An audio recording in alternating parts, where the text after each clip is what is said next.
ಪೂರ್ಣ ಪರಮಾತ್ಮನನ್ನು ಪಡೆಯಲು ಹಾಗೂ ಅವರಿಂದ ವಾಸ್ತವಿಕ ಲಾಭ ಪ್ರಾಪ್ತಿಗಾಗಿ ಪವಿತ್ರ ಬೈಬಲ್ನಲ್ಲಿ ಪ್ರಮಾಣವಿದೆ. ಏನೆಂದರೆ, ಪ್ರಭು ಮನುಷ್ಯನನ್ನು ತನ್ನದೇ ಸ್ವರೂಪನಂತೆ ರಚಿಸಿದನು. 6 ದಿನಗಳಲ್ಲಿ ಸೃಷ್ಟಿ ರಚಿಸಿ 7ನೇ ದಿನದಂದು ವಿಶ್ರಾಂತಿ ಪಡೆದನು. ಕುರಾನ್ ಶರೀಫ್ನಲ್ಲಿ ಪ್ರಮಾಣವಿದೆ. ಹಜರತ್ ಮಹಮ್ಮದನಿಗೆ ಭಗವಂತ ಸ್ವತಃ ಹೇಳುತ್ತಿದ್ದಾರೆ, ಅದೇನೆಂದರೆ, ನಾನು ನಿನ್ನನ್ನು ಪರಮಾತ್ಮನ ಮಹಿಮೆಯನ್ನು ಹೇಳಲು ಕಳುಹಿಸಿದ್ದೇನೆ. ಆ ಪರಮಾತ್ಮ ಕಬೀರಾಗಿದ್ದಾರೆ. ಅವರು 6 ದಿನಗಳಲ್ಲಿ ಸೃಷ್ಟಿ ರಚಿಸಿ ಅಂತೆಯೇ 7ನೇ ದಿನದಂದು ಗದ್ದುಗೆ ಮೇಲೆ ವಿರಾಜಿಸಿದರು. ಅವರ ಮಾಹಿತಿಯನ್ನು ಯಾರಾದರೂ ತತ್ವದರ್ಶಿ ಹತ್ತಿರ ಕೇಳಿ ನೋಡಿ. ಈ ಎಲ್ಲಾ ಗೂಢ ರಹಸ್ಯಗಳನ್ನು ತಿಳಿಯಲು ಅವಶ್ಯವಾಗಿ ಕೇಳಿ ಜಗದ್ಗುರು ತತ್ವದರ್ಶಿ ಸಂತ ರಾಮ್ಪಾಲ್ ಮಹಾರಾಜರ ಮಂಗಳ ಪ್ರವಚನ. ಇದೇ ರೀತಿ ತಂದೆಯ ಬಗ್ಗೆ ಹೇಳಿದ್ದಾರೆ. ಅಂದರೆ ಮಕ್ಕಳನ್ನು, ತನ್ನ ಸಂತಾನವನ್ನು, ಮಗಳನ್ನು ಅವಶ್ಯವಾಗಿ ಭಕ್ತಿಯಲ್ಲಿ ತೊಡಗಿಸಬೇಕು. ಏಕೆಂದರೆ ಅದರಿಂದ ಏನಾಗುವುದೆಂದರೆ ತಮ್ಮ 90% ಭಾರ ಕಡಿಮೆಯಾಗುವುದು. ಯಾವುದರಿಂದ ಟೆನ್ಷನ್ ನಿಮಗೆ ಆಗೋದಿತ್ತು. ಮಕ್ಕಳು ಭಕ್ತಿಯನ್ನು ಮಾಡುವರು, ಪರಮಾತ್ಮ ಅವರಿಗೆ ಸಹಕರಿಸುವರು. ಒಂದೊಮ್ಮೆ ನಿಯಮದಲ್ಲಿದ್ದರೆ ನೋಡಿ, ಎಲ್ಲಿಯವರೆಗೆ ನಾವು ಮರ್ಯಾದೆಯಲ್ಲಿರುತ್ತೇವೆ ಪರಮಾತ್ಮ ಹಾನಿಯಾಗಲು ಬಿಡುವುದಿಲ್ಲ. ಆದರೆ ನಾವು ನಿಯಮವನ್ನು ಭಂಗ ಮಾಡುತ್ತೇವೆ. ಏಕೆಂದರೆ ನಾವು ಇಂತಹ ಸಮಾಜದಲ್ಲಿರುತ್ತೇವೆ. ಅಂದರೆ ಆ ಸಮಾಜವು ಆ ಸಾಂಸಾರಿಕ ಕ್ರಿಯೆಗಳನ್ನೇ ಉತ್ತಮವೆಂದು ನಂಬುತ್ತದೆ. ಅವುಗಳಿಗೆ ಭಿನ್ನವಾಗಿ ಯಾರಾದರೂ ಕ್ರಿಯೆಗಳನ್ನು ಮಾಡಿದರೆ ಅವರಿಗದು ಸರಿಯೆನಿಸುವುದಿಲ್ಲ ಮತ್ತು ಅವರು ತಮ್ಮನ್ನೂ ಕೂಡ ಅವರದೇ ಪ್ರವಾಹದಲ್ಲಿ ಪ್ರವೇಶಿಸಿಕೊಂಡೊಯ್ಯುತ್ತಾರೆ. ಹೀಗಾಗಬಾರದು, ದೃಢವಾಗಬೇಕು. ಪರಮಾತ್ಮನ ವಚನದ ಪ್ರಕಾರ ನಡೆಯಬೇಕು. ತಾವು ಅವುಗಳ ಮೇಲೆ ಸ್ಟ್ಯಾಂಡ್ ಆಗಬೇಕಾಗುವುದು. ಗುರು ವಚನ ಪರ್ ಡಟ್ ಗೆ ಕಟ್ ಗೆ ಫಂದ್ ಸುಡಾಸಿಗೆ. ಈ ರೀತಿ ನಾನಕ್ ಸಾಹೇಬರು ಹೇಳ್ತಿದ್ರೇನೆಂದ್ರೆ, ನಾ ಜಾನೆ ಕಾಲ್ ಕೀ ಕರ್ ಡಾರೆ ಕಿಸ್ ಬಿದ್ ಢಲ್ ಜಾ ಪಾಸಾವೆ और जिनाते सरते मौत ಹುಡುಕ್ ದಿವನಾನು ಕೇಡ ಹಾಸಾವೆ. ನಂತರ ನಾನಕರೊಡನೆ ಕೇಳಿದ್ರು ಅಂದರೆ, ಹೇ ಪ್ರಭು, ತಾವು ಸದಾ ಹೀಗೆಯೇ ಇರುವಿರೇನು? ನಾನಕ ಸಾಹೇಬರು ಹೇಳಿದರು, ಸೋದರ, ಗೊತ್ತಿಲ್ಲ ಇಲ್ಲಿ ಯಾವಾಗ ಏನು ಆಪತ್ತು ಬರುವುದೋ, ಯಾವ ವಿಷಯದಲ್ಲಿ ಸಂತೋಷವನ್ನು ಸಂಭ್ರಮಿಸಲಿ. ಆಗ ಮತ್ತೆ ಕೇಳಿದ್ರೇನೆಂದರೆ, ಹೇ ಮಹಾತ್ಮರೇ, ತಮಗೆಂದು ಸಂತೋಷವಾಗುವುದಿಲ್ಲವೇ? ಅವರು ಹೇಳಿದರು, ಸೋದರ, ಖುಷಿಯಿಂದಿರುತ್ತೇನೆ. ಯಾವಾಗ ಖುಷಿಯಾಗುತ್ತದೆ? ಸಾದ್ ಮೇಲೆ ಸಾಡಿ ಸಾದಿ ಹೊಂದಿ ವಿಛಡಿದ ದಿಲ್ಗೀರಿವೆ ಅಖದೆ ನಾನಕ್ ಸುಣೋ ಜಹಾನ ಮುಸ್ಕಲ್ ಹಾಲ್ ಫಕೀರಿವೆ. ಸಾದ್ ಮೇಲೆ ಸಾಡಿ ಸಾದಿ ಹೊಂದಿ. ನಾನಕರು ಹೇಳ್ತಿದ್ದಾರೆ, ಅಂದರೆ ಯಾವಾಗ ನನ್ನ ಮಕ್ಕಳು, ಸಾಧ್ ಅಂದರೆ ಭಕ್ತರು, ಸಾಧಕರು, ಸಾಧ್ ಸೋಯ್ದೋ ಸೀದಾ ಚಾಲೆ, ಕೆಡುಕನ್ನು ತ್ಯಜಿಸಿರುತ್ತಾರೆ, ತಲೆರಟೆ ಮಾಡುವುದಿಲ್ಲ. ಅವರು ಸಾಧುವಾಗಿರುತ್ತಾರೆ, ಸಂತರಾಗಿರುತ್ತಾರೆ, ಭಕ್ತರಾಗಿರುತ್ತಾರೆ. ಸಾದ್ ಮೇಲೆ ಸಾಡಿ ಸಾದಿ ಹೊಂದಿ ಅಂದರೆ ಯಾವಾಗ ಈ ನನ್ನ ಮಕ್ಕಳು, ನನ್ನ ಅನುಯಾಯಿಗಳು ನನ್ನ ಬಳಿಗೆ ಬರುತ್ತಾರೆ ಸತ್ಸಂಗವನ್ನು ಕೇಳಲು, ಆಗ ನನ್ನ ಸಂತೋಷಕ್ಕೆ ಪಾರವೇ ಇರುವುದಿಲ್ಲ. ಏಕೆಂದರೆ ನನಗೆ ಅನುಭವ ಆಗುತ್ತದೆ. ಏನೆಂದರೆ ಈ ಮಕ್ಕಳು, ನನ್ನ ಅನುಯಾಯಿಗಳು, ನನ್ನ ಶಿಷ್ಯಂದಿರು, ಇವರು ಕಾಲನ ಜಾಲದಲ್ಲಿ ಸಿಲುಕಿಲ್ಲ ಎಂದು. ಇವರಿಗೆ ಯಾರೂ ಹಾದಿಯನ್ನು ತಪ್ಪಿಸಲಾಗಲಿಲ್ಲ. ಸಾದ್ ಮೇಲೆ ಸಾಡಿ ಸಾದಿ ಹೊಂದಿ और ವಿಛಡಿದ ದಿಲ್ಗೀರಿವೆ. ಯಾವಾಗ ಇವರು ಇಲ್ಲಿಂದ ಹೋಗುತ್ತಾರೆ ಸಮಾಜದಲ್ಲಿ, ಪ್ರಪಂಚದಲ್ಲಿ, ಆಗ ನನಗೆ ದುಃಖವಾಗುತ್ತದೆ, ನಿರಾಶೆ ಕವಿದು ಹೋಗುತ್ತದೆ. ಅಂದರೆ ಯಾವ ರೀತಿಯಿಂದಾದರೂ ಈ ಮಕ್ಕಳನ್ನು ಕೀಟ ತಿನ್ನದಿರಲಿ, ಹುಳು ತಿನ್ನದಿರಲಿ, ನನ್ನ ಈ ಫಸಲನ್ನು ಯಾರಾದರೂ ಕಾಲನ ದೂತರು ಇವರನ್ನು ಭ್ರಮಿತಗೊಳಿಸದಿರಲಿ ಎಂದು. ಮತ್ತಿವರು ಯಾವಾಗ ಮರಳಿ ಬರುತ್ತಾರೆ ಆಸ್ ಇಟ್ ಈಸ್ ಮುಂದಿನ ಸತ್ಸಂಗದಲ್ಲಿ, ಆಗ ನನ್ನ ಸಂತೋಷಕ್ಕೆ ಎಣೆಯೇ ಇರುವುದಿಲ್ಲ. ಅಂದರೆ ಈ ಮಕ್ಕಳನ್ನು ಕಾಲನ ದೂತರು ಕೆಡಿಸಲು ಸಾಧ್ಯವಾಗಲಿಲ್ಲ. ಪುಣ್ಯಾತ್ಮರೇ, ಇದೇ ಸ್ಥಿತಿ ಆಗಿರುತ್ತದೆ ಒಬ್ಬ ಸಂತನದು. ತಾವುಗಳು ಏನಿದ್ದೀರಿ ಪರಮಾತ್ಮನ ಸಸ್ಯಗಳಾಗಿರುವಿರಿ. ಇದು ಪರಮಾತ್ಮನ ತೋಟವಾಗಿದೆ. ಪರಮಾತ್ಮನು ಈ ತೋಟದ ತೋಟಗಾರರಾಗಿದ್ದಾರೆ ಮತ್ತು ಈ ದಾಸನು ಸಂತನೇನಿರುತ್ತಾನೆ ಅವರ ನೌಕರನಾಗಿರುತ್ತಾನೆ ಆ ತೋಟಗಾರನದು. ಮತ್ತು ಆ ನೌಕರನ ನೌಕರಿ ಆಗಲೇ ಸುರಕ್ಷಿತವಾಗಿರುತ್ತದೆ ಯಾವಾಗ ಅವನು ಆ ಮರಗಿಡಗಳನ್ನು ಹಚ್ಚ ಹಸಿರಾಗಿರಿಸುತ್ತಾನೆ, ಅವುಗಳ ಸಂರಕ್ಷಣೆ ಮಾಡುತ್ತಾನೆ, ಪರಿಶ್ರಮ ಮಾಡಿ ಅದರಲ್ಲಿನ ಹುಲ್ಲು ಕಡ್ಡಿಗಳನ್ನು ಕತ್ತರಿಸುತ್ತಿರುತ್ತಾನೆ, ಅದಕ್ಕೆ ಬೇಲಿ ಹಾಕಿಟ್ಟಿರುತ್ತಾನೆ, ನೀರಾವರಿಯನ್ನು ಮಾಡ್ತಿರ್ತಾನೆ. ಮತ್ತು ಆ ತೋಟ ಹಚ್ಚ ಹಸಿರಾಗಿದ್ದರೆ ತೋಟಗಾರ ಸಂತುಷ್ಟನಾಗಿರುತ್ತಾನೆ, ಅಂದರೆ ನೌಕರ ಸರಿಯಾಗಿದ್ದಾನೆ ಎಂದು. ಹಾಗೆ ತಾವು ಆ ಪರಮಾತ್ಮನ ಹೂದೋಟದ ಸಸಿಗಳಾಗಿರುವಿರಿ, ಗಿಡಗಳಾಗಿರುವಿರಿ, ಮರಗಳಾಗಿರುವಿರಿ. ಮತ್ತು ದಾಸ ಸಂತನೇನಿರುತ್ತಾನೆ ಅವರ ನೌಕರನಾಗಿರುತ್ತಾನೆ. ಹಾಗಾಗಿ ನಾನಕ್ ಸಾಹೇಬ್ರು ಹೇಳ್ತಾರೆ, ಸಾದ್ ಮೇಲೆ ಸಾಡಿ ಸಾದಿ ಹೊಂದಿ ವಿಛಡಿದ ದಿಲ್ಗೀರಿವೆ ಅಖದೆ ನಾನಕ್ ಸುಣೋ ಜಹಾನ ಮುಸ್ಕಲ್ ಹಾಲ್ ಫಕೀರಿವೆ. ಅಂದರೆ ಯಾವಾಗ ನೀವು ಮರಳಿ ಹಿಂದಿರುಗಿ ಬರುತ್ತೀರಿ ಆಗ ನನ್ನ ಸಂತೋಷಕ್ಕೆ ಪಾರವೇ ಇರುವುದಿಲ್ಲ. ಯಾವಾಗ ನೀವು ಮರಳಿ ಹೋಗುತ್ತೀರಿ ಆ ಪ್ರಪಂಚದಲ್ಲಿ, ಏಕೆಂದರೆ ಅಲ್ಲಿ ಯಾರಿಗೂ ಭಕ್ತಿಯ ಜ್ಞಾನವೆಂಬುದೇ ಇಲ್ಲ. ಮತ್ತೆಲ್ಲಾದರೂ ತಮ್ಮನ್ನು ಯಾರಾದರೂ ಭ್ರಮಿತಗೊಳಿಸದಿರಲಿ ಎಂದು ಇದರಿಂದಾಗಿ ನನಗೆ ನಂತರ ನಿರಾಶೆ ತುಂಬಿಕೊಳ್ಳುತ್ತದೆ. ಏಕೆಂದರೆ ಪುಣ್ಯಾತ್ಮರೇ, ವೈದ್ಯರಿಗೆ ಎಲ್ಲ ತಿಳಿದು ಬರುತ್ತದೆ ಅಂದರೆ ಇವನಿಗೆ ಎಷ್ಟು ಭಯಂಕರ ರೋಗವಿದೆ ಎಂದು. ಮತ್ತು ಆ ರೋಗಿಗೆ ಹೇಳ್ತಾನೆ, ಅಂದರೆ 10 ದಿನಗಳ ಟ್ಯಾಬ್ಲೆಟ್ ನೀಡಿದ್ದೇನೆ, ಇವುಗಳನ್ನು ತಿನ್ನು, ನಂತರ ಚೆಕಪ್ ಮಾಡಿಸಲು ಬರಬೇಕು, ಇವುಗಳನ್ನು ತಿಂದು. ಈಗ ಅವನು ಬರದೇ ಇದ್ದರೆ ಆ ಡಾಕ್ಟರ್ಗೆ ತಿಳಿದಿರುತ್ತದೆ ಏನೆಂದರೆ ಅವನಿಗೆ ಯಾರೋ ಅಪೂರ್ಣ ವೈದ್ಯನು ಸಿಕ್ಕಿರಬಹುದು. ಆ ಕಾರಣದಿಂದಾಗಿ ಅವನು ಇಲ್ಲಿಗೆ ಬಂದಿಲ್ಲ ಮತ್ತು ಈಗ ಅವನು ಸಾಯುವನು. ಅಥವಾ ಅವನು ಟ್ಯಾಬ್ಲೆಟ್ ತಿಂದಿರಲಿಕ್ಕಿಲ್ಲ, ಔಷಧಿ ಪೂರ್ತಿ ತಿಂದಿಲ್ಲ, ಅವನ ಮೃತ್ಯುವಾಗಿರಬಹುದು, ಹಾಗಾಗಿ ಅವನು ಬಂದಿಲ್ಲ. ಹೀಗಾಗಿ ಪುಣ್ಯಾತ್ಮರೇ, ತಮಗೆ ಇಲ್ಲಿ ಏನು ಔಷಧಿ ಕೊಡಲಾಗುತ್ತದೆ, ಔಷಧಿಯ ಅರ್ಥವಾಗಿದೆ ಜನ್ಮ ಮರಣದ ರೋಗವನ್ನು ಶಾಶ್ವತವಾಗಿ ನಿವಾರಿಸುವಂಥದ್ದು. ಒಂದು ಉಪಚಾರವನ್ನು ಮಾಡಲಾಗುತ್ತದೆ, ಸತ್ಯ ಮಂತ್ರಗಳನ್ನು ಹೇಳಲಾಗುತ್ತದೆ. ಈ ಸಾಧನೆಯನ್ನು ತಾವು ಮಾಡುತ್ತೀರಿ ಮತ್ತು ತಾವು ಹೋಗಿ ನಿತ್ಯ ನಿಯಮ ಮಾಡುತ್ತೀರಿ, ಭಕ್ತಿ ಮಾಡುತ್ತೀರಿ, ಡೈಲಿ ಮಂತ್ರ ಮಾಡುತ್ತೀರಿ. ಅಂದರೆ ತಾವು ಔಷಧಿಯನ್ನು ತಿನ್ನುತ್ತಾ ಇದ್ದೀರಿ ಮತ್ತು ತಾವು ನಾಮ ಪಡೆದುಕೊಂಡು ಹೋದಿರಿ, ಮಂತ್ರ ಪಡೆದುಕೊಂಡಿರಿ, ಆದರೆ ಮಂತ್ರ ಜಪಿಸುತ್ತಿಲ್ಲ, ಸಾಧನೆಯನ್ನು ಮಾಡುತ್ತಿಲ್ಲ, ಮರ್ಯಾದೆಯನ್ನು ಇಟ್ಟುಕೊಂಡಿಲ್ಲ, ಸಂಯಮವನ್ನು ಇಟ್ಟುಕೊಳ್ಳದಿದ್ದರೆ ತಾವು ಬರಲಾರಿರಿ ಇಲ್ಲಿಗೆ. ಏಕೆಂದರೆ ತಮಗೆ ಭಗವಂತನು ಆಸರೆ ನೀಡಲಾರನು ಮತ್ತು ತಮಗೆ ಸುಖ ಲಭಿಸದು. ಯಾವ ಉದ್ದೇಶವನ್ನು ಇಟ್ಟುಕೊಂಡು ಬಂದಿದ್ದೀರಿ, ಮರ್ಯಾದೆಯಲ್ಲಿ ಇರದಿದ್ದರೆ ಯಾವ ಅನುಕೂಲವೂ ಆಗದು. ಹಾಗಾಗಿ ಯಾರು ಇಲ್ಲಿಗೆ ಬರುವುದಿಲ್ಲವೋ ಆ ಜನರು, ಈ ದಾಸನಿಗೆ ತಿಳಿದಿದೆ ಅಂದರೆ ಅವರು ಕಾಲಿನ ಬಲೆಯಲ್ಲಿ ಸಿಲುಕಿಕೊಂಡಿದ್ದಾರೆ ಎಂಬುದು. ಅಥವಾ ಯಾರಾದರೂ ಅವನನ್ನು ಮಿಸ್ಗೈಡ್ ಮಾಡಿದ್ದಾರೆ, ಅಥವಾ ಅವನು ಟ್ಯಾಬ್ಲೆಟ್ಗಳನ್ನು ತಿಂದಿಲ್ಲ, ಅಂದರೆ ಭಕ್ತಿಯನ್ನು ಮಾಡಿಲ್ಲ. ಈ ಕಾರಣದಿಂದ ಅವನು ಯಾವ ವಾಂಛಿತ ವಸ್ತುಗಳನ್ನು ಬಯಸುತ್ತಿದ್ದ ಅದನ್ನು ಆ ಮಾಲೀಕನು ಕರುಣಿಸಲಿಲ್ಲ. ಪರಮಾತ್ಮ ಹೇಳ್ತಾರೆ, ತನ್ನ ಮಹಿಮೆಯನ್ನು ತಾವೇ ಹೇಳ್ತಾರೆ ಏನೆಂದರೆ, सतगुरु के दरबार में कमी काहे की ना, अनसा मौज नहीं पावता तेरी चूक चाकरी में. ಈ ಪರಮೇಶ್ವರನ ವಿಧಾನದಲ್ಲಿ, ಕಬೀರ ಪರಮೇಶ್ವರನ ಡಿಕ್ಷನರಿಯಲ್ಲಿ ಇಂಪಾಸಿಬಲ್ ವರ್ಡ್ ಇಲ್ಲವೇ ಇಲ್ಲ. ಇವನು ಆ ಸಮರ್ಥ ಪರಮಾತ್ಮನು, ಇವನು ಆ ಸಮರ್ಥ ಪರಮಾತ್ಮನಾಗಿದ್ದಾನೆ. ಇವನ ಶಬ್ದಕೋಶದಲ್ಲಿ ಅಸಂಭವ ಎಂಬ ಶಬ್ದವೇ ಇಲ್ಲ. ಆದರೆ ನಮಗೆ ಅದರ ಲಾಭ ಪ್ರಾಪ್ತವಾಗುತ್ತಿಲ್ಲ. ಸಮರ್ಥನ ದರ್ಬಾರಿನಲ್ಲಿ ಅಂದರೆ ಯಾವುದೋ ಕೊರತೆ ಇದೆ ನಮ್ಮ ಚಾಕರಿಯಲ್ಲಿ. ನಾವು ಮಾಡುವ ಪೂಜೆ, ಸೇವೆ, ಶ್ರದ್ಧೆಯಲ್ಲಿ ಕೊರತೆಯಾಗಿರುವುದು.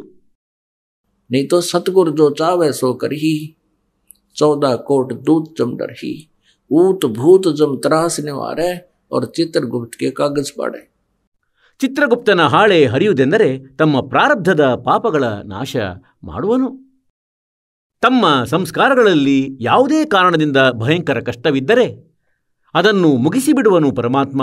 ಆ ಕಷ್ಟ ಬರಲು ಬಿಡಲಾರನು. ತಮ್ಮ ಮೃತ್ಯು ಆಗುತ್ತಿದ್ದರೆ 10, 20, 50 ವರ್ಷಗಳ ವಯಸ್ಸಿನಲ್ಲಿ ಮತ್ತು ತಾವು ಸದ್ಭಕ್ತಿಯನ್ನು ಮಾಡುತ್ತಿದ್ದರೆ ತಮ್ಮ ಆಯಸ್ಸನ್ನು ಹೆಚ್ಚಿಸುವನು. ಇವನು ಆ ಪರಮಾತ್ಮನು. ಮತ್ತು ಹಾಗಂತೂ ಪುಣ್ಯಾತ್ಮರೇ, ಒಂದು ಶ್ವಾಸವನ್ನು ಕೂಡ ತೆಗೆದುಕೊಳ್ಳಲಾರಿರಿ ತಾವು ಇಲ್ಲಿ. ಇಂತಹ ವಿಧಾನವಿದೆ. ಹೇಳ್ತಾರೆ, ಒಬ್ಬ ಸಾಧಕನು ಇದ್ದ, ಒಬ್ಬ ಋಷಿಯೂ ಇದ್ದ. ಆ ಋಷಿಗೆ ಯಾರೋ ಬೇರೊಬ್ಬ ಜ್ಯೋತಿಷ್ಯ ನೋಡುವವನು, ಹಸ್ತರೇಖೆ ನೋಡುವವನು ಹೇಳಿಬಿಟ್ಟ ಏನೆಂದರೆ, ಇಂದಿನಿಂದ 4ನೇ ದಿನ ತಮ್ಮ ಮೃತ್ಯು ಆಗುವುದು. ಈಗ ಅವನಿಗಂತೂ ಸಮಸ್ಯೆ ಹುಟ್ಟಿಬಿಡ್ತು ಸೋದರ. ಅವನು ಹೇಳಿದ, ಮತ್ತೆ ಏನಾದರೂ ಪರಿಹಾರ ಹೇಳಿ. ಆ ಜ್ಯೋತಿಷಿ ಹಸ್ತರೇಖೆ ನೋಡುವವನು ಹೇಳಿದ ಏನೆಂದರೆ, ನಡೆ ಬ್ರಹ್ಮನ ಬಳಿ ಹೋಗೋಣ. ಏಕೆಂದರೆ ಬ್ರಹ್ಮನು ಇಲ್ಲಿಯ ಉತ್ಪತ್ತಿಕರ್ತನು. ಹೇಗೋ ಆ ಜ್ಯೋತಿಷಿಯ ಜ್ಞಾನ ಪ್ರಕಾರ ಈಗ ಬ್ರಹ್ಮನ ಬಳಿಗೆ ಹೋದರು. ಬ್ರಹ್ಮನು ಹೇಳಿದ, ಸೋದರ ನೋಡು, ನಾನು ಉತ್ಪತ್ತಿಯನ್ನು ಅವಶ್ಯವಾಗಿ ಮಾಡುತ್ತೇನೆ, ಆದರೆ ಆಯಸ್ಸನ್ನು ಹೆಚ್ಚಿಸುವುದು ನನ್ನ ಸಾಮರ್ಥ್ಯದ ವಿಷಯವಲ್ಲ. ವಿಷ್ಣು ಬಳಿ ಹೋಗೋಣ, ಅವನು ನಮ್ಮ ಪಾಲನೆಯನ್ನು ಮಾಡುತ್ತಾನೆ. ಅವನಂತೂ ಗುತ್ತಿಗೆಯನ್ನು ಪಡೆದಿರುವನು, ಮುಂದೆ ಪಾಲನೆ ಪೋಷಣೆ ಮಾಡುವಂಥದ್ದು. ಅವನ ಬಳಿಗೆ ಹೋದರು, ವಿಷ್ಣುವಿನಲ್ಲಿ ಪ್ರಾರ್ಥಿಸಿದರು. ಅಂದರೆ ಹೀಗೀಗೆ ಒಬ್ಬ ಋಷಿಯೂ ಇದ್ದಾನೆ. ಮತ್ತು ಇವನು ಏನು ಹೇಳ್ತಾನೆ ಏನೆಂದರೆ, ನಾನು ನನ್ನ ಯಾವುದೇ ಅಂಥಿಂತಹ ಅನ್ಯ ಉದ್ದೇಶಕ್ಕಾಗಿ ಜೀವನವನ್ನು ಎಕ್ಸ್ಟೆನ್ಷನನ್ನು ಬಯಸುತ್ತಿಲ್ಲ. ನಾನು ಕೇವಲ ಭಕ್ತಿಯನ್ನು ಮಾಡಲು ಬಯಸುತ್ತೇನೆ. ಅಂದರೆ ಸ್ವಲ್ಪ ಸಮಯ ಇನ್ನಷ್ಟು ಸಿಕ್ಕಿದರೆ ನಾನು ಭಕ್ತಿಯನ್ನು ಮಾಡಬಹುದು. ವಿಷ್ಣು ಹೇಳತೊಡಗಿದರು, ಸೋದರ, ನಿನ್ನ ಟಾರ್ಗೆಟ್ ಅಂತೂ ಚೆನ್ನಾಗಿದೆ, ಉದ್ದೇಶವಂತೂ ಸರಿಯಾಗಿದೆ, ಒಳ್ಳೆಯ ವಿಷಯವಾಗಿದೆ, ಪರೋಪಕಾರದ್ದಾಗಿದೆ, ಯಾವುದು ಸ್ವಾರ್ಥದ್ದೇನಲ್ಲ. ಆದರೆ ನನ್ನ ಸಾಮರ್ಥ್ಯದ ವಿಷಯ ಏಜನ್ನು ಎಕ್ಸ್ಟೆನ್ಷನ್ ಮಾಡುವಂಥದ್ದಲ್ಲ, ಆಯಸ್ಸಿನ ವೃದ್ಧಿ ಅಲ್ಲ. ಭಗವಂತ ಶಿವನ ಬಳಿ ಹೋಗೋಣ, ಶಂಕರನ ಬಳಿ, ಏಕೆಂದರೆ ಅವನು ಸಂಹಾರವನ್ನು ಮಾಡುತ್ತಾನೆ. ಅವನು ನಿನಗೆ ಜೀವನವನ್ನು ದಾನವಾಗಿ ನೀಡಬಲ್ಲನು. ಈಗ ಶಂಕರನ ಬಳಿ ಹೋದರು. ಶಂಕರನು ಹೇಳತೊಡಗಿದನು. ಅವರಲ್ಲಿಯೂ ಇದನ್ನೇ ಪ್ರಾರ್ಥಿಸಿದರು. ಅಂದರೆ ಈ ಋಷಿಯ ಆಯಸ್ಸು 4 ದಿನಗಳದ್ದು ಉಳಿದಿದೆ, ಮತ್ತಿವನು ಎಕ್ಸ್ಟೆನ್ಷನ್ ಅನ್ನು ಬಯಸುತ್ತಿದ್ದಾನೆ. ಎಲ್ಲವೂ ತಮ್ಮ ಕೈಯಲ್ಲಿದೆ. ಶಂಕರ ಭಗವಂತ ಹೇಳಿದರು, ಸೋದರ, ಇವನ ಮಾತಂತೂ ಸರಿಯಾಗಿದೆ. ಆದರೆ ನಾನಂತೂ ಹೇಗೆ ಆದೇಶವಾಗುವುದೋ, ಯಾರ ಸಮಯ ಯಾವಾಗ ಬರುವುದೋ ನಾನು ಆಗಲೇ ಸಾಯಿಸುತ್ತೇನೆ. ಹಾಗೆ ಸುಮ್ಮನೆ ಸಮರಿಸಲಾರೆ ಯಾರನ್ನು. ಈಗ 3ನೇ ದಿನವಾಯಿತು. ಶಂಕರನು ಸಲಹೆ ನೀಡಿದ. ಏನೆಂದರೆ, ನಡೆಯಿರಿ, ಅಲ್ಲಿಗೆ ಹೋಗೋಣ. ನಾಳೆ ಅಲ್ಲಿಗೆ ಹೋಗೋಣ. ಎಲ್ಲಿ? ಧರ್ಮರಾಜನ ಬಳಿ. ಏಕೆಂದರೆ ಅಲ್ಲಿಂದಲೇ ಆದೇಶ ಬರುತ್ತದೆ ಯಾರನ್ನಾದರೂ ಮೃತ್ಯುವಿಗೆ ತಳ್ಳಲು. ಈಗ ಧರ್ಮರಾಜನು ಒಬ್ಬ ನ್ಯಾಯಾಧೀಶನಾಗಿರುತ್ತಾನೆ. ಇಲ್ಲಿ ಕಾಲನ ನ್ಯಾಯಾಧೀಶನವನು. 21 ಬ್ರಹ್ಮಾಂಡಗಳದ್ದು. ಅಲ್ಲಿಗೆ ಹೋದರೂ ಇವರು 4 5. ಯಾರ್ಯಾರು? ಒಬ್ಬನಂತೂ ಆ ವ್ಯಕ್ತಿ ಯಾರು ಎಕ್ಸ್ಟೆನ್ಷನ್ ಅನ್ನು ಬಯಸುತ್ತಿದ್ದ, ಆಯಸ್ಸಿನ ವೃದ್ಧಿಯನ್ನು ಬಯಸುವವನು. ಇನ್ನೊಬ್ಬನು ಹೀಗೆ ಹೇಳಿರುವವನು, ಅಂದರೆ ನಿನ್ನದು ಇಷ್ಟೇ ಆಯಸ್ಸಿದೆ. ಇಬ್ಬರಾದರೂ 3ನೇಯವನು ಬ್ರಹ್ಮ, 4ನೇಯವನು ವಿಷ್ಣು ಮತ್ತು 5ನೇಯವನು ಶ್ರೀ ಶಿವ. ಈ 5ಕ್ಕೆ 5 ಜನರು ತಲುಪಿದ್ರು ಧರ್ಮರಾಜನ ದರ್ಬಾರಿನಲ್ಲಿ. ಈಗ ಧರ್ಮರಾಜನಲ್ಲಿ ಹೇಳಿದರು, ಅಂದರೆ ನಾವು 3 ಬ್ರಹ್ಮ ವಿಷ್ಣು ಮಹೇಶರು. ಅವರು ಹೇಳಿದರು, ಹೇ ಧರ್ಮರಾಜ, ಈ ವ್ಯಕ್ತಿಯು ಪರಮಾರ್ಥಕ್ಕಾಗಿ ಸ್ವಲ್ಪ ಸಮಯವನ್ನು ಬಯಸುತ್ತಾನೆ. ಇವನ ಆಯಸ್ಸನ್ನು ವೃದ್ಧಿ ಮಾಡಿ. ಮತ್ತೆ ಇವನು ಯಾತಕ್ಕಾಗಿ ಬಯಸುತ್ತಾನೆ ಅಂದರೆ ಇನ್ನೂ ಸ್ವಲ್ಪ ಭಕ್ತಿ ಮಾಡೋದು ಬಯಸ್ತಾನೆ. ಇವನು ಬೇರೆ ಯಾವುದೋ ಅಂತಿಂತ ಉದ್ದೇಶಕ್ಕಾಗಿ ಏನು ಎಕ್ಸ್ಟೆನ್ಷನನ್ನು ಬಯಸುತ್ತಿಲ್ಲ. ಈಗ ಧರ್ಮರಾಜನು ತೆಗೆದ ಅಕೌಂಟನ್ನು ತೆರೆದ. ಅವನ ಖಾತೆ ಪುಸ್ತಕವನ್ನಲ್ಲಿ ಅಕೌಂಟನ್ನು ನೋಡಿದನು. ಅದರಲ್ಲಿ ಸಮಯ ಬರೆಯಲಾಗಿತ್ತು. ಅಂದರೆ ಅದರಲ್ಲಿ ಏನು ಬರೆದಿತ್ತು ಅಂದರೆ ಇವನ ಮೃತ್ಯುವಿನದ್ದೇನಿದೆ. ಈಗ ಆ ಟೈಮಂತೂ ಬಂದೇ ಬಿಟ್ಟಿತ್ತು. 4ನೇ ದಿನ ಆಗೋಯ್ತು. ಅವನ ಮೃತ್ಯುವಿನ ಬಗ್ಗೆ ಬರೆಯಲಾಗಿತ್ತು. ಅಂದರೆ ಈ ವ್ಯಕ್ತಿಯ ಮೃತ್ಯು ಧರ್ಮರಾಜನ ದರ್ಬಾರಿನಲ್ಲಿ ಆಗುವುದು ಮತ್ತು ಆಗಬೇಕು. ಮತ್ತು ಆ ಸಮಯದಲ್ಲಿ ಬ್ರಹ್ಮ ವಿಷ್ಣು ಮತ್ತು ಶಂಕರ ಮತ್ತು ಜೊತೆಯಲ್ಲಿ ಆ ಜ್ಯೋತಿಷಿ ಇಲ್ಲಿ ಉಪಸ್ಥಿತರಾಗಿರಬೇಕು. ಈಗ ಧರ್ಮರಾಜನಿಗಂತೂ ಅವಕಾಶ ಸಿಕ್ಕಿತು. ಅದೇ ಸಮಯ ಅವನ ಮೃತ್ಯು ಕೂಡ ಆಯಿತು, ವೃದ್ಧಿಸಲಿಲ್ಲ. ಈಗ 3 ಭಗವಂತರು ಕುಪಿತರಾದರು ಮತ್ತು ಹೇಳಿದರು, ಅಂದರೆ ನಾವು ಇಲ್ಲಿ ಬಂದಿರುವುದಕ್ಕೆ ನೀನು ಏನು ಗೌರವ ಉಳಿಸಿದೆ? ನೀನು ದೊಡ್ಡ ನಿರರ್ಥಕನು, ನೀನು ಇಂಥವನು, ನಿನ್ನ ಕತ್ತು ಕೊಯ್ದು ಬಿಡುವೆವು. ಶಿವನು ತ್ರಿಶೂಲವನ್ನು ಎತ್ತಿದನು, ವಿಷ್ಣು ಸುದರ್ಶನ ಚಕ್ರವನ್ನು ಎತ್ತಿದನು. ಈಗ ಅವನು ಧರ್ಮರಾಜನು ಹೇಳಿದ, ಅಂದರೆ ಭಗವಂತ, ಕುಪಿತರಾಗದಿರಿ ನನ್ನ ಮೇಲೆ. ನಾನಂತೂ ಒಬ್ಬ ನೌಕರನು ಆ ಪರಮಪಿತನದು ಮತ್ತು ಅವನದೇನು ಆದೇಶ ಬರುತ್ತದೆ. ಮತ್ತಿದನ್ನು ನೋಡಿ ಖಾತೆ ಪುಸ್ತಕ, ಇದರಲ್ಲಿ ಏನು ಬರೆಯಲಾಗಿದೆ ಅದನ್ನವನು ತೋರಿಸಿದ. ಅಂದರೆ ಇವನ ಮೃತ್ಯು ಧರ್ಮರಾಜನ ದರ್ಬಾರಿನಲ್ಲಿ ಮತ್ತು ಈ 4 ಉಪಸ್ಥಿತಿಯಲ್ಲಾಗಬೇಕು ಮತ್ತು 5ನೇಯವನು ಇವನು. ಧರ್ಮರಾಜನು ಹೇಳಿದ, ಅಂದರೆ ತಾವಂತೂ ನನಗಾಗಿ ಬಹಳವೇ ಅನುಕೂಲವನ್ನು ಮಾಡಿದಿರಿ. ಇಲ್ಲವಾದರೆ ನಿಮ್ಮನ್ನು ಒಟ್ಟುಗೂಡಿಸುತ್ತಿದ್ದೇ ಒಂದಲ್ಲ ಒಂದು ಕಾರಣ ಮಾಡಿ. ಮತ್ತು ಕೇಳಿ, ಒಂದೊಮ್ಮೆ ನೀವು ಇಷ್ಟು ಕೋಪಗೊಳ್ಳುತ್ತಿರುವೆಂದಾದರೆ ತಮ್ಮ ಆಯಸ್ಸನ್ನು ನೀಡಿ, ಇವನನ್ನು ಈಗಲೇ ಜೀವಿತಗೊಳಿಸುತ್ತೇನೆ. ತಮ್ಮ ಆಯಸ್ಸನ್ನು ಯಾರು ಕೊಡುವರು? ವಾ ಸೋದರವಾ. 3 ಜಾರಿ ಬಿಟ್ಟರು ಅಲ್ಲಿಂದ. ಎಲ್ಲರೂ ಹೋದರು ತರಾತುರಿಯಾಗಿ. ಹಾಗಾದರೆ ಪುಣ್ಯಾತ್ಮರೇ, मासा घटे न तिल बधे, विद ना लिखे तो लेख, और सच्चा सतगुरु मेट कर ऊपर मार दे मेख. ಅಂತೆಯೇ ಅಭಿಮನ್ಯು ಇದ್ದರು. ಅಭಿಮನ್ಯು ಸುಭದ್ರೆಯ ಪುತ್ರ, ಶ್ರೀಕೃಷ್ಣನ ಸೋದರಳಿಯ. ಮಹಾಭಾರತದ ಯುದ್ಧದಲ್ಲಿ ಚಕ್ರವ್ಯೂಹದಲ್ಲಿ ಮರಣ ಹೊಂದಿದ್ದರು. ಶ್ರೀಕೃಷ್ಣ ಅಳುತ್ತಿದ್ದರು. ಅಂದರೆ ವಿಷ್ಣು ಹೇಳಿ, ಬೇಕಾದರೆ ಶ್ರೀಕೃಷ್ಣ ಹೇಳಿ. ಸುಭದ್ರೆ ಅಳುತ್ತಿದ್ದಳು, ತಲೆಯನ್ನು ಚೆಚ್ಚಿಕೊಂಡು. ಪಾಂಡವರ ಕುಲ ನಾಶವಾಗುತ್ತಲಿತ್ತು. ಭಗವಂತ ಶ್ರೀಕೃಷ್ಣ ಅವನನ್ನು ಜೀವಿತಗೊಳಿಸಲಾರದಾದರು. ತಾವು ಮತ್ತೊಂದು ವಿಷಯವನ್ನು ಕೇಳಿರಬಹುದು. ಏನೆಂದರೆ, ಭಗವಂತ ಶ್ರೀಕೃಷ್ಣ ಮತ್ತು ಅರ್ಜುನನು ಒಂದು ಸಾಧು ವೇಷ ತಾಳಿಕೊಂಡು ರಾಜ ಮೋರಧ್ವಜನ ಮನೆಗೆ ಹೋಗಿದ್ದರು ಮತ್ತು ಮಾಯೆಯಿಂದ ಅಲ್ಲೊಂದು ಸಿಂಹವನ್ನು ಮಾಡಿದರು. ಸಿಂಹವನ್ನು ಮತ್ತು ಅವರಲ್ಲಿ ಹೇಳಿದರೆನೆಂದರೆ, ನಮ್ಮ ಸಿಂಹ ಮಾಂಸ ತಿನ್ನುವುದು ಮನುಷ್ಯರದ್ದು.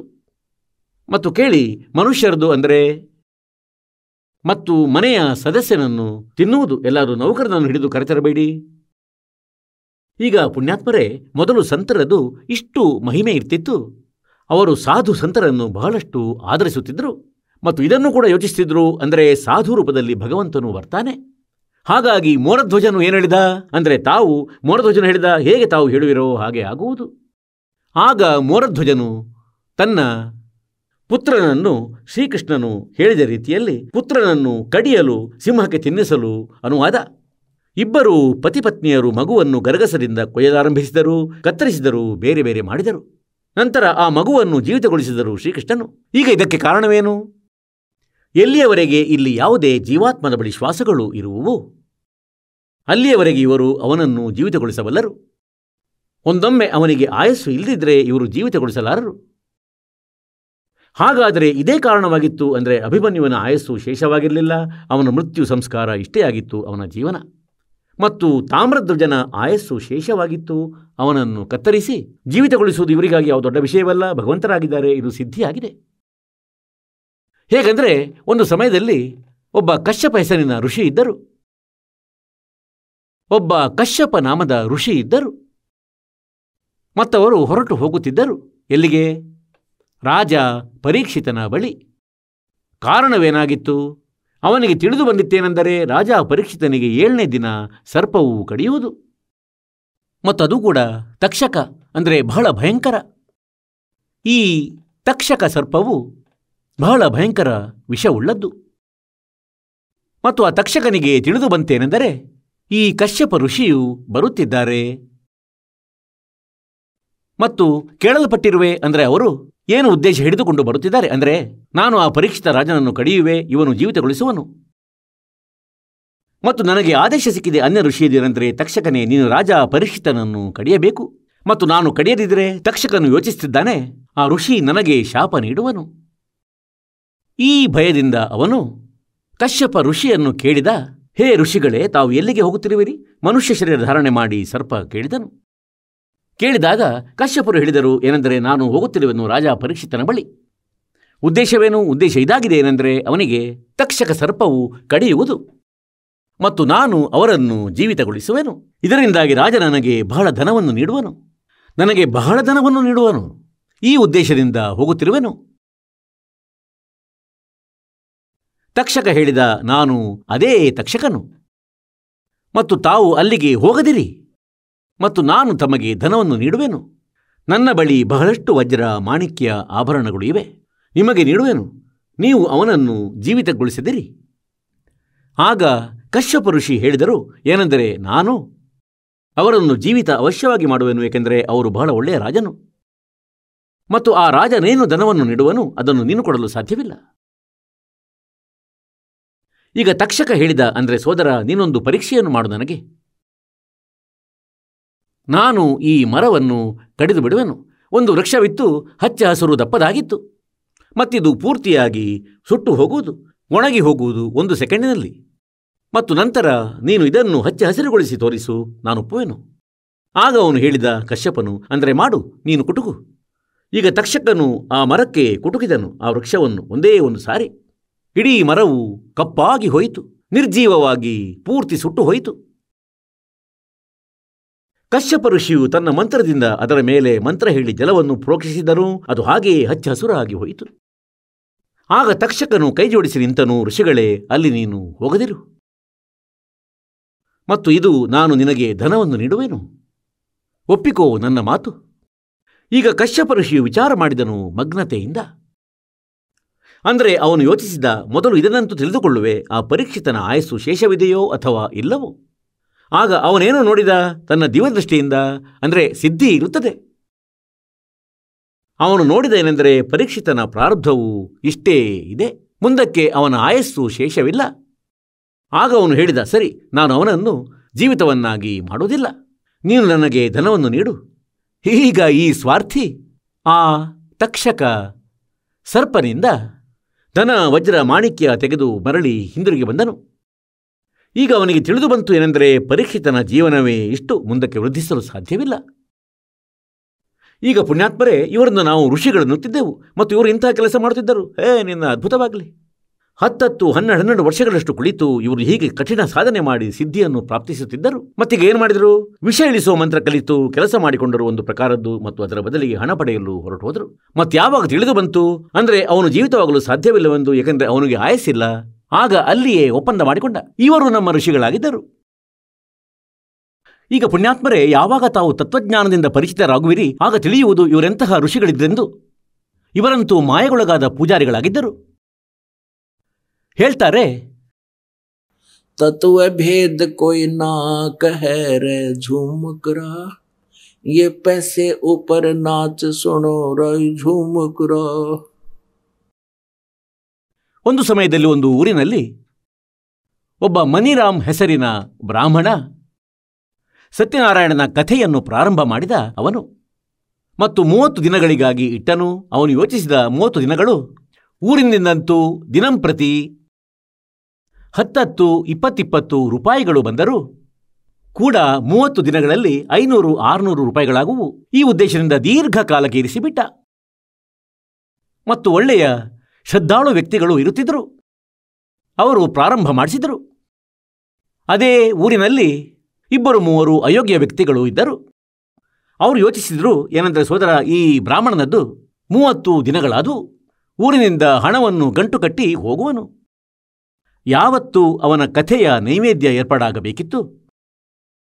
30 ದಿನಗಳ ಬಳಿಕ ಆ ದಿನ, ಆ ಇಡೀ ತಿಂಗಳಲ್ಲಿ 30 ದಿನಗಳಲ್ಲಿ ಮನಿರಾಮ ಬ್ರಾಹ್ಮಣನಿಗೆ ಕೇವಲ 30 ರೂಪಾಯಿಗಳ ದಕ್ಷಿಣೆಯೂ ಬಂತು. ಹಾಗಂತೂ ಇದು ಬಹಳ ಹಳೆಯ ಮಾತಾಗಿದೆ. 30 ರೂಪಾಯಿಗಳ ಬೆಳ್ಳಿಯದ್ದು ಮೌಲ್ಯ ಬಹಳ ಅಧಿಕವಾಗಿರ್ತಿದ್ವು. ಇಂದಿನದಂತೂ ನನ್ನ ಲೆಕ್ಕದಂತೆ 30,000 ರೂಪಾಯಿಗಳಾಗಬಹುದು. ಆಗಿನ 30 ರೂಪಾಯಿ, ಏಕೆಂದರೆ ಆ ಸಮಯದಲ್ಲಂತೂ 1 ರೂಪಾಯಿಗೆ 1 ಎಮ್ಮೆ ಬರುತ್ತಿತ್ತು. ಅದಕ್ಕಿಂತ 40,000 ಕೊಡಬೇಕು. ಆದರೂ ಕೂಡ ಅಂದರೆ 30 ರೂಪಾಯಿಗಳು ಟೋಟಲಿ ಬಂದಿತ್ತು ಇಡೀ ತಿಂಗಳಲ್ಲಿ.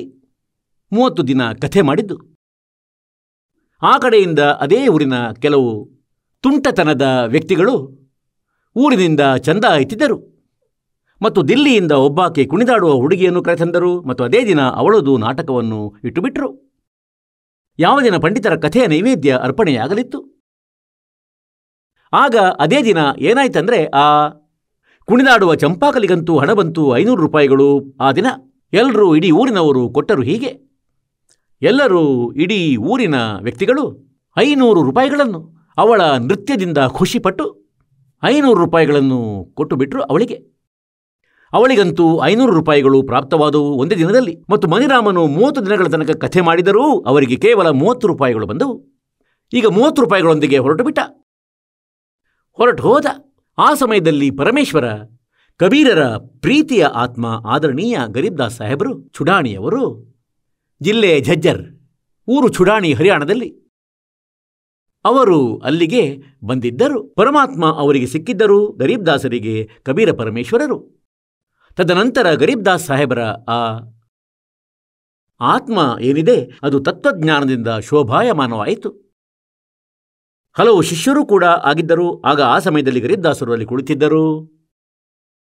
ಮತ್ತು 4-5 ಭಕ್ತರು ಕೂಡ ಕುಳಿತಿದ್ದರು. ಆ ಕಡೆಯಿಂದ ಆ ಮನಿರಾಮ ಬ್ರಾಹ್ಮಣ ಬಂದು ಬಿಟ್ಟ ಮತ್ತು ಕುಳಿತು ಬಿಟ್ಟ. ಹೇಳಿದರು, ಬನ್ನಿ ಬ್ರಾಹ್ಮಣರೇ, ಕುಳಿತು ಬಿಟ್ಟ. ಮತ್ತು ಅವರು ಕೇಳಿದರು. ಆಗ ಇವನೇನು ಹೇಳ್ತಿದ್ದ ಅಂದರೆ, ಮಹಾರಾಜರೇ, ಈಗ ಏನೆಂದು ಕೇಳಬೇಡಿ, ಬಹಳಷ್ಟು ಮುಂದುವರೆದು ಬಿಟ್ಟಿದ್ದಾರೆ ಜನರಂತೂ, ಸಾಕು, ಏನು ಕೇಳಬೇಡಿ. ಹೀಗಾಯಿತು, ಹಾಗಾಯಿತು ಅಂದರೆ ಭಕ್ತಿಯಿಂದ ಎಲ್ಲರ ಮನಸ್ಸು ದೂರ ಸರಿದಿದೆ.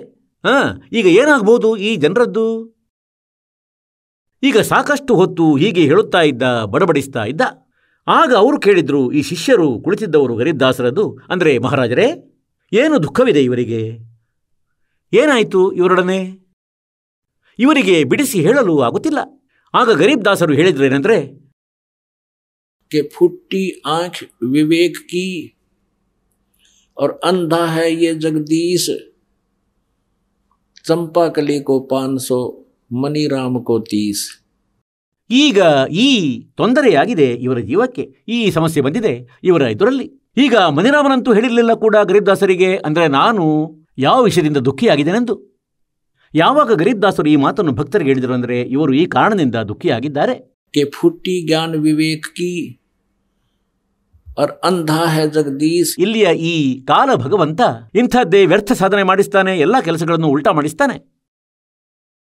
ಇವನಂತೂ ಧಾರ್ಮಿಕ ಕೆಲಸವನ್ನು ಮಾಡುತ್ತಿದ್ದ. ಇವನು ಕೂಡ ಆಸೆ ಹುಡುಕನಾಗಿದ್ದ. ಯಾವ ಒಳ್ಳೆ ಕೆಲಸ ಮಾಡುತ್ತಿದ್ದ ಇವನು? ಇವನ ಉದ್ದೇಶವು ಮನಿ ಮೇಕಿಂಗ್ ಆಗಿತ್ತು. ಆ ಕಡೆ ನೃತ್ಯಗಾರ್ತಿ ಚಂಪಾಕಲಿ ಕೆಲಸ ಕೂಡ ಮನಿ ಮೇಕಿಂಗ್ ಆಗಿತ್ತು. ಇಬ್ಬರ ಉದ್ದೇಶವೂ ಕೂಡ ಹಣ ಮಾಡುವುದೇ ಆಗಿತ್ತು. ಮತ್ತು ಜನರ ಬಗ್ಗೆ ಇವನು ದೂರು ನೀಡುತ್ತಿದ್ದಾನೆ. ಇವನು ಹೇಳ್ತಾನೇನೆಂದರೆ, ನಾನು ಧಾರ್ಮಿಕ ಕೆಲಸ ಮಾಡುತ್ತಿದ್ದೆ. ಆದರೆ ಇವನೆಂಥ ಧಾರ್ಮಿಕ ಕೆಲಸ ಮಾಡುತ್ತಿದ್ದ? ಹಣದ ಮೇಲೆ ದೃಷ್ಟಿ ಹಾಯಿಸಿದ್ದ.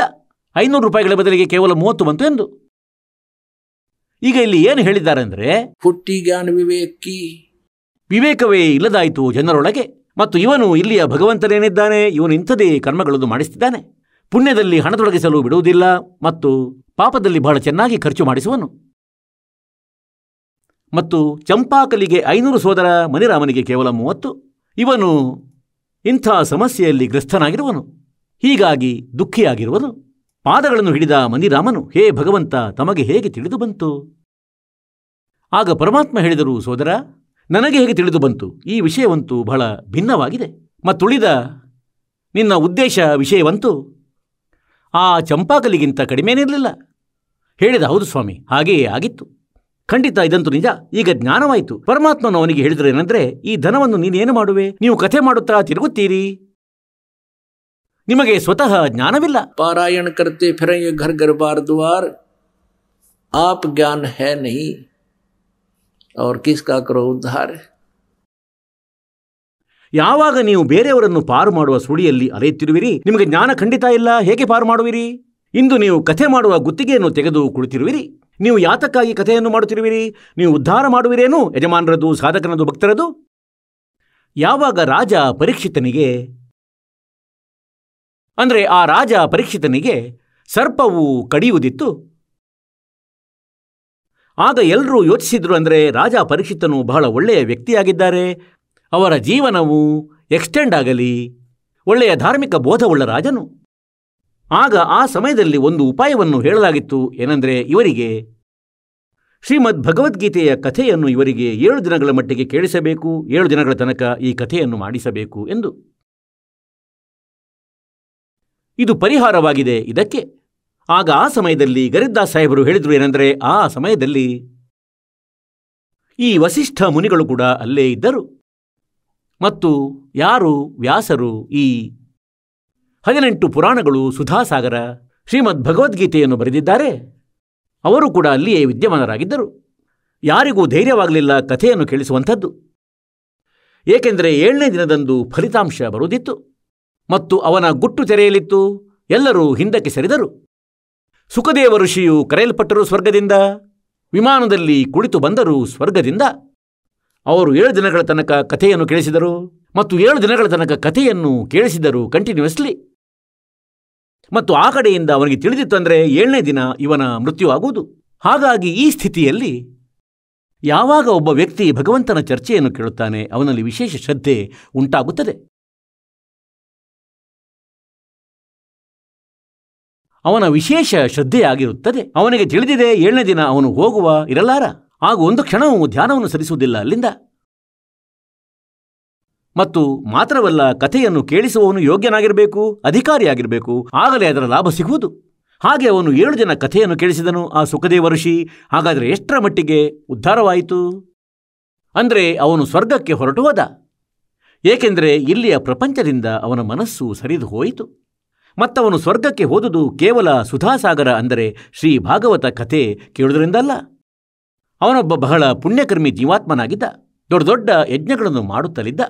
ಏಕೆಂದರೆ ಆ ಸಮಯದಲ್ಲಿ ಬ್ರಾಹ್ಮಣರು ಏನಿರ್ತಿದ್ರು, ಅವರು ವೇದಗಳ ಪಠಣೆಯನ್ನು ಮಾಡ್ತಿದ್ರು, ವೇದಗಳಲ್ಲಿನ ಮಂತ್ರಗಳ ಪಠಣೆಯನ್ನು ಮಾಡ್ತಿದ್ರು, ಓಂ ನಾಮದ ಜಪವನ್ನು ಮಾಡ್ತಿದ್ರು. ಮತ್ತು ಅದರಿಂದಾಗಿ, ಅಂದರೆ ಹೇಗೋ ಅವರು ವೇದಗಳನ್ನು ಸಾಧನೆ ಮಾಡುತ್ತಲಿದ್ದು ಮತ್ತು ಮಾಡಿಸ್ತಲಿದ್ರು, ಅದು ಯಜ್ಞವಾಗುತ್ತಿತ್ತು, ಧರ್ಮ ಯಜ್ಞವಾಗುತ್ತಿತ್ತು, ಭಂಡಾರವನ್ನು ಮಾಡುತ್ತಿದ್ದರು. ಹಾಗಾಗಿ ಆ ಯಜ್ಞದ ಪರಿಣಾಮದ ಸ್ವರೂಪವಾಗಿ ಅವನು ಸ್ವರ್ಗಕ್ಕೆ ಹೊರಟು ಹೋದ. ಆದರೆ ಆ ಕಥೆಯು ಇಷ್ಟು ಕೆಲಸ ಮಾಡಿತು, ಅದು ಕೂಡ ಅಧಿಕಾರಿಯ ಮೂಲಕ ಕೇಳಿ. ಅಂದರೆ ಅವನ ಶ್ರದ್ಧೆಯು ಇಲ್ಲಿಂದ ಸರಿದು ಮತ್ತು ಶ್ರೀಮದ್ ಭಾಗವತದಲ್ಲಿ ವರ್ಣಿತ ಆ ಸ್ಥಾನದಲ್ಲಿ ಭಗವಂತ ಶ್ರೀಕೃಷ್ಣನ ಮಹಿಮೆಯಿಂದ ಅವನಿಗೆ ಅದರಲ್ಲಿ ಆಸ್ಥೆ ಉಂಟಾಯಿತು. और जहाँ आशा तहाँ बासा हुई, मन कर्म वचन सुमरियो सो. ಈ ಆಧಾರದಿಂದ ಅಲ್ಲಿಗೆ ಹೊರಟು ಹೋದನು. ಹಾಗಾಗಿ ಈ ಕಥೆಗಳಿಂದ ನಾವು ಪುಣ್ಯಾತ್ಮರೇ ಒಂದು ಒಳ್ಳೆಯ ಸಾರಾಂಶವನ್ನು ತೆಗೆಯಬೇಕಾಗಿದೆ, ಉತ್ತಮವಾದದ್ದು, ಮತ್ತು ತಮ್ಮ ಜೀವನವನ್ನು ಅದೇ ರೀತಿಯಲ್ಲಿ ಎರಕ ಹೊಯ್ಯಬೇಕಾಗಿದೆ. ಈಗ ಅಂತೆಯೇ ಇಂದು ಯಾರನ್ನೂ ಬೇಕಾದರೆ ನೋಡಿ, ಬಹಳಷ್ಟು ಗುರುಗಳಾಗಿದ್ದಾರೆ. ನಾನೂ ಕೂಡ ನಿಮಗಾಗಿ ಪಾಠವನ್ನು ಮಾಡುವೆನು. ಯಾರೋ ಕೈಯಲ್ಲೊಂದು ಚೀಲ ಹಿಡಿದು ಹೊರಟು ಬಿಡುವನು, ನಾನೂ ಕೂಡ ಪಾಠ ಮಾಡುವೆನೆಂದು. ಏಕೆ ಹೊರಟು ಬಿಡುತ್ತಾರೆ? ಏಕೆಂದರೆ ಅವರಿಗೆ ತಿಳಿದಿದೆ ಹಣ ಬೇಕು ಮತ್ತು ಶ್ರದ್ಧಾಳುಗಳಿಗೆ ಸಾಧನೆ ಮಾಡಬೇಕಾಗಿದೆ, ಅನುಷ್ಠಾನ ಮಾಡಿಸಬೇಕಾಗಿದೆ. ಮತ್ತವರು ಸ್ವತಃ ಜ್ಞಾನದಿಂದ ಅಪರಿಚಿತರು, ಶ್ರದ್ಧಾಳುಗಳು. ಹೀಗಾಗಿ ಈ ನಕಲಿ ಗುರುಗಳದು ಮತ್ತು ಪಾಠ ಮಾಡುವವರ ಬೇಳೆ ಬೇಯುತ್ತಲಿದೆ. ಇವರಂತೂ ಇಂತಹ ಪಾಠ ಮಾಡುವವರಾಗಿದ್ದಾರೆ. ಹೇಗೆಂದರೆ, ಒಂದು ಬಾರಿ ಒಬ್ಬ ರಾಜನು ಒಂದು ಮನೆಯನ್ನು ಕಟ್ಟಿಸಿದ, ಒಂದು ಮಹಲನ್ನು. ಮತ್ತು ಅವನಿಗೆ ಬ್ರಾಹ್ಮಣನು ಹೇಳಿಬಿಟ್ಟ, ಅಂದರೆ ಇದರಲ್ಲಿ ವಿದ್ವಾನ ಬ್ರಾಹ್ಮಣರಿಂದ 5-7 ಬ್ರಾಹ್ಮಣರಿಂದ ಜಪವನ್ನು ಮಾಡಿಸು, ಅಂದರೆ ಪಠಣೆಯನ್ನು ಮಾಡಿಸುವುದು, ಮಂತ್ರಗಳ ಜಪವನ್ನು ಮಾಡಿಸು, ವೇದಗಳ ಮಂತ್ರಗಳದ್ದು. ಆಗ ರಾಜನು ಮಂತ್ರಿಗೆ ಹೇಳಿಬಿಟ್ಟ, ಅಂದರೆ ಮಂತ್ರಿ ನೀನು ಹೋಗು, ಹುಡುಕಿ ಕರೆದುಕೊಂಡು ಬಾ ಬ್ರಾಹ್ಮಣರನ್ನು. ಒಬ್ಬ ಚೆನ್ನಾಗಿ ಕಾಶಿ ವಿದ್ಯಾಪೀಠದಲ್ಲಿ ಓದಿ ಬಂದವನಾಗಿದ್ದ ಒಬ್ಬ ಬ್ರಾಹ್ಮಣ, ಅವನ ಬಗ್ಗೆ ತಿಳಿದು ಬಂತು. ಆ ಮಂತ್ರಿ ಅವನನ್ನು ಕರೆಸಿಕೊಂಡನು. ಅವನು ತನ್ನ ಸಾಧನೆಯನ್ನು ಶುರು ಮಾಡಿದನು. ಪ್ರತಿದಿನ 1 ಮೊಹರು ನಾಣ್ಯವನ್ನು ನೀಡುತ್ತಿದ್ದನು ಆ ಮಂತ್ರಿ ಅವನಿಗೆ ದಕ್ಷಿಣೆಯಾಗಿ. 1-2 ದಿನ ಯಾವಾಗ ಅವನ ಸಾಧನೆ ಆಯಿತು, ಪ್ರತಿದಿನ 1 ನಾಣ್ಯ ಸಿಗುತ್ತಿತ್ತು. 1 ನಾಣ್ಯ ಇಂದು ಪ್ರಸ್ತುತದಲ್ಲಿ ಇಂದಿನ ಲೆಕ್ಕಾಚಾರದಿಂದ ನೋಡಿದರೆ 10-20 ಸಾವಿರದ್ದು ಆಗುವುದು. ಅಂದರೆ ಅದು 10 ಗ್ರಾಮ್ಗಳದ್ದು ಆಗಿರ್ತಿತ್ತು. ಇಂದಂತೂ 25,000 ರೂಪಾಯಿಗೆ 26,000 ರೂಪಾಯಿಗೆ 1 ತೊಲೆ ಆಗಿದೆ. ಹೀಗೆ ಅವನು 1 ನಾಣ್ಯವನ್ನು, ಅಂದರೆ 1 ಮೊಹರನ್ನು ಹಿಡಿದು ಬರುತ್ತಿದ್ದ. ಪ್ರತಿದಿನ ಅವನ ಪತ್ನಿ ಬ್ರಾಹ್ಮಣಿಯು ಹೊಸ ಬಟ್ಟೆಯನ್ನು ಹೊಲಿಸಿಕೊಂಡಳು, ಹೊಸ ಪಾದುಕೆಗಳನ್ನು ತರಿಸಿಕೊಂಡಳು.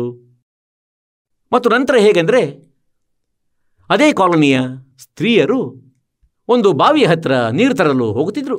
ಆಗ ಅಲ್ಲಿ ನೋಡುತ್ತಾರೆ ಒಬ್ಬರಿಗೊಬ್ಬರು, ಅಂದರೆ ಇವಳಲ್ಲಿ ಈ ಪರಿವರ್ತನೆ ಯಾವ ಕಾರಣದಿಂದಾಯಿತು? ಬಹಳ ಸುಂದರ ಬಟ್ಟೆ ತೊಡುತ್ತಿದ್ದಾಳೆ, ಒಳ್ಳೆಯ ಸುಂದರ ಪಾದುಕೆಗಳನ್ನು ಧರಿಸುತ್ತಿದ್ದಾಳೆ. ಕೇಳಿದಳು ಅವಳಿಗೆ ಬೇರೆ ಬ್ರಾಹ್ಮಣಿಯೊಬ್ಬಳು, ಏನು ಕಾರಣ? ತಾವಂತೂ ಬಹಳ ಒಳ್ಳೆಯ ಬಟ್ಟೆಯನ್ನು ತೊಟ್ಟಿರುವಿರಿ. ಅವಳಾಗ ಹೇಳಿದಳು, ನನ್ನ ಪತಿಯು ರಾಜನಲ್ಲಿ ಜಪ ಮಾಡಲು ಹೋಗುತ್ತಿದ್ದಾರೆ, ಮಂತ್ರಗಳದ್ದು, ವೇದಗಳ ಮಂತ್ರಗಳದ್ದು. ಪ್ರತಿದಿನ ರಾಜ 1 ನಾಣ್ಯವನ್ನು ನೀಡುತ್ತಾನೆ. ಆಗ ಆ ಬ್ರಾಹ್ಮಣಿ ತನ್ನ ಪತಿ ಬ್ರಾಹ್ಮಣನಲ್ಲಿ ಹೇಳಿದಳು, ಅಂದರೆ ಹೀಗೀಗೆ ಅವಳ ಮನೆಯವನು ಪ್ರತಿದಿನ ಅಲ್ಲಿ ಮಂತ್ರಗಳ ಜಪ ಮಾಡಲು ಹೋಗುತ್ತಾನೆ, 1 ನಾಣ್ಯವನ್ನು ಕೊಡುತ್ತಾನೆ ರಾಜ. ತಾವು ಕೂಡ ಹೋಗಿ ಅವನು ಹೇಳತೊಡಗಿದ, ನೋಡಮ್ಮ, ಅವನಂತೂ ವಿದ್ವಾನನಾಗಿದ್ದಾನೆ, ಕಾಶಿಯಲ್ಲಿ ಓದಿ ಬಂದಿದ್ದಾನೆ, ನಾನಂತೂ ಹೀಗೆ ಸಾಮಾನ್ಯನು ಹೊಟ್ಟೆಪಾಡಿಗೆ ಬೇಕಷ್ಟು. ಆಗ ಅವಳು ಜಗಳವಾಡತೊಡಗಿದಳು, ಅಂದರೆ ನೀನು ಏನೂ ಮಾಡುವುದಿಲ್ಲ, ನೀನು ಹಾಗೆ ಹೀಗೆ ಅಂದ್ಲು. ಅವನು ಯೋಚಿಸಿದ್ದ, ಇವಳು ದಿನ ಜಗಳವಾಡುವಳು, ನಡೆ ಹೋಗಿ ನೋಡೋಣ. ಅವನು ಹೊರಟು ಬಿಟ್ಟ. ವೇಷಭೂಷಣ ಒಂದೇ ರೀತಿಯಾಗಿತ್ತು ಇಬ್ಬರದು. ಅವನೂ ಬ್ರಾಹ್ಮಣ, ಇವನು ಬ್ರಾಹ್ಮಣ. ಬಾಹ್ಯ ಆಡಂಬರದಿಂದ ಈಗ ಅಲ್ಲಿಗೆ ತಲುಪಿದ ಅವನು ಮಂತ್ರಿಯೊಡನೆ ಹೇಳಿದ, ಸೋದರ, ನಾನು ಕೂಡ ಬಂದುಬಿಟ್ಟೆ ಪಾಠ ಮಾಡಲು. ಸರಿ, ಬಂದುಬಿಡು, ಕುಳಿತುಕೊಳ್ಳಿ ಪಂಡಿತರೆ, ನನಗಂತೂ ಅವಶ್ಯವಿತ್ತು. 5-7 ಬ್ರಾಹ್ಮಣರನ್ನು ಒಟ್ಟುಗೂಡಿಸಬೇಕಿತ್ತು. ಅವನನ್ನು ಕುಳ್ಳಿರಿಸಲಾಯಿತು. ಅವರಲ್ಲಿ ಕುಳಿತು ಮಂತ್ರ ಮಾಡುತ್ತಿದ್ದಾರೆ. ಇವನು ಅಲ್ಲಿ ಕುಳಿತುಕೊಂಡ. ಇವನಿಗೆ ಏನೂ ಹೇಳಲು ಬರ್ತಿರಲಿಲ್ಲ. ಅವರು ಹೇಳಿದರು, ಓಂ ಭೂರ್ಭವಸ್ವಾಹ, ಭೂರ್ಭವಸ್ವಾಹ. ಮತ್ತು ಅವರೇನು ಹೇಳುವರು ಅದನ್ನೇ ಹೇಳುವನು, ಸ್ವಾಹ. ಇವನು ಹೇಳ್ತಾನೆ ಕೇವಲ ಸ್ವಾಹ. ಮತ್ತು ಸಂಜೆಗೆ ಇಬ್ಬರಿಗೂ 1 ನಾಣ್ಯ ದೊರಕಿತು. ನಂತರ 3ನೇವಳಿಗೆ ತಿಳಿಯಿತು, ಅವಳು ತನ್ನ ಪತಿಯನ್ನು ಕಳುಹಿಸಿದಳು ಅಲ್ಲಿ. ಹೀಗೆ ಹೇಳಿ ಕೇಳಿ ಮಾಡಿ ಅವನು ನಿರಾಕರಿಸಿದ ಬಹಳ, ಅಂದರೆ ಇದು ನನ್ನಿಂದಾಗದು. ಅವನು ಕಳುಹಿಸಲ್ಪಟ್ಟ. ಈಗ ಅವನು ಹೋಗಿ ಅಲ್ಲಿ ಕುಳಿತುಬಿಟ್ಟ. 3ನೇವನು ಹೇಳಿದ, ನಾನೂ ಕೂಡ ಬ್ರಾಹ್ಮಣ. ನೋಡಿ ಮಂತ್ರಿಗಳು ಹೇಳಿದರು, ಸರಿ ಬಂದುಬಿಡು, ಕುಳಿತುಕೋ ಇಲ್ಲಿ. ದೊಡ್ಡ ದಯ ಮಾಡಿದರು ಭಗವಂತನು, ನೋಡು. ಸ್ವತಃ ಬ್ರಾಹ್ಮಣರನ್ನು ಕಳಿಸಿದರು. ನಾನಂತೂ ಹುಡುಕಿ ಕರ್ತರಬೇಕಾಗಿತ್ತು. ಈಗ ಮೊದಲನೇವನಂತೂ ತನ್ನ ಮಂತ್ರವನ್ನು ಸರಿಯಾಗಿ ಹೇಳುತ್ತಿದ್ದ. 2ನೇವನು ಹೇಳ್ತಾನೆ, ಇವನೇನು ಹೇಳ್ತಾನೆ ಸ್ವಾಹ, ಇವನೇನು ಹೇಳ್ತಾನೆ ಸ್ವಾಹ. 3ನೇವನು ಕುಳಿತು ಹೇಳತೊಡಗಿದ, ಎಲ್ಲಿವರೆಗೆ ನಡೆಯುವುದು ಸ್ವಾಹ, ಎಲ್ಲಿವರೆಗೆ ನಡೆಯುವುದು ಸ್ವಾಹ. ಅಂದರೆ ಯಾವಾಗಲಾದರೂ ರಹಸ್ಯ ತೆರೆಯುವುದು, ಹೊಡೆಸಿಕೊಳ್ಳುವವು. ಮತ್ತೊಬ್ಬಾಕೆ 4ನೇವಳಿಗೆ ತಿಳಿದು ಬಂತು, ಬಾವಿಯ ಬಳಿ ಹೀಗೀಗಾಯಿತು, ಅವರಿಗೆ ದುಡ್ಡು ಸಿಗುತ್ತದೆ. ಆ 4ನೇವಳು ತನ್ನ ಪತಿಯನ್ನು ಕಳಿಸಿದ್ಲು. ಅವನು ಅಲ್ಲಿ ಹೋಗುವುದಕ್ಕೆ ತುಂಬ ನಿರಾಕರಿಸಿದ. ಅವಳು ಹೇಳಿದ್ದು, ನೀನು ಹೀಗೆ ಮಾಡುವ, ನೀನು ಹಾಗೆ ಹೀಗೆ ಅಂದ್ಲು. ಅವನು ಹೊರಟದ ಅಲ್ಲಿಗೆ. ಅವನನ್ನು ಕುಳ್ಳಿರಿಸಲಾಯಿತು. ಈಗ ಮೊದಲನೇವನಂತೂ ತನ್ನ ಮಂತ್ರವನ್ನು ಜಪಿಸಿ ಹೇಳುತ್ತಾನೆ ಸ್ವಾಹ. ಎರಡನೇವನು ಹೇಳ್ತಾನೆ, ಇವನೇನು ಹೇಳ್ತಾನೆ ಸ್ವಾಹ. ಮೂರನೇವನು ಹೇಳ್ತಾನೆ, ಎಲ್ಲಿವರೆಗೆ ನಡೆಯುವುದೋ ಸ್ವಾಹ. ನಾಲ್ಕನೇವನು ಹೇಳ್ತಾನೆ, ಎಲ್ಲಿವರೆಗೆ ನಡೆಯುವುದೋ ನಡೀಲಿ ಸ್ವಾಹ. ಅಂದರೆ ಎಲ್ಲಿವರೆಗೆ ನಮ್ಮ ಆಟ ನಡೆಯುತ್ತದೆಯೋ ಅಲ್ಲಿವರೆಗೆ ನಡೀಲಿ ಸ್ವಾಹ. ಇವರಿಗೆ ಸ್ವಾಹ ಸ್ವಾಹ ಮಾತ್ರ ಹೇಳಲು ಬರ್ತದೆ. ಅಂದರೆ ಹೇಳುವ ಅರ್ಥವೇನೆಂದರೆ, ಇಂತಹ ಸ್ಥಿತಿ ಬಂದಿದೆ ಭಕ್ತಿಯಿಂದ ದೂರವಾಗಿ ಬಿಟ್ಟು.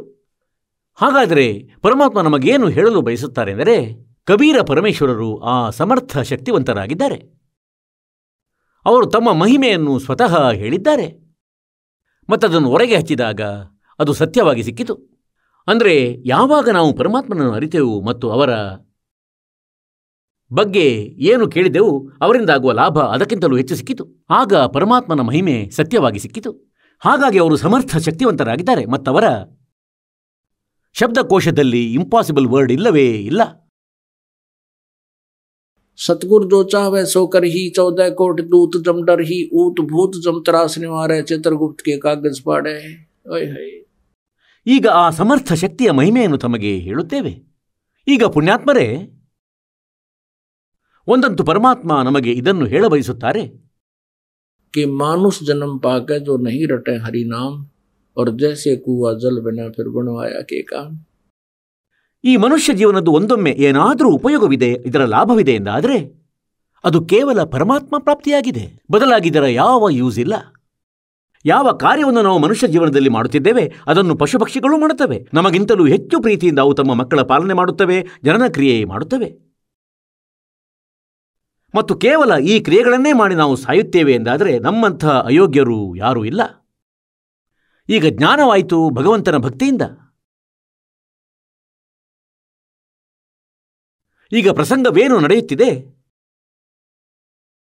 ಈಗ ಏನು ವಿಷಯ ನಡೆಯುತ್ತಿದೆ ಅಂದರೆ, ಆ ಸಮರ್ಥ ಶಕ್ತಿಯ ದರ್ಬಾರಿನಲ್ಲಿ ಯಾವುದೇ ವಸ್ತುವಿನ ಕೊರತೆ ಇಲ್ಲ.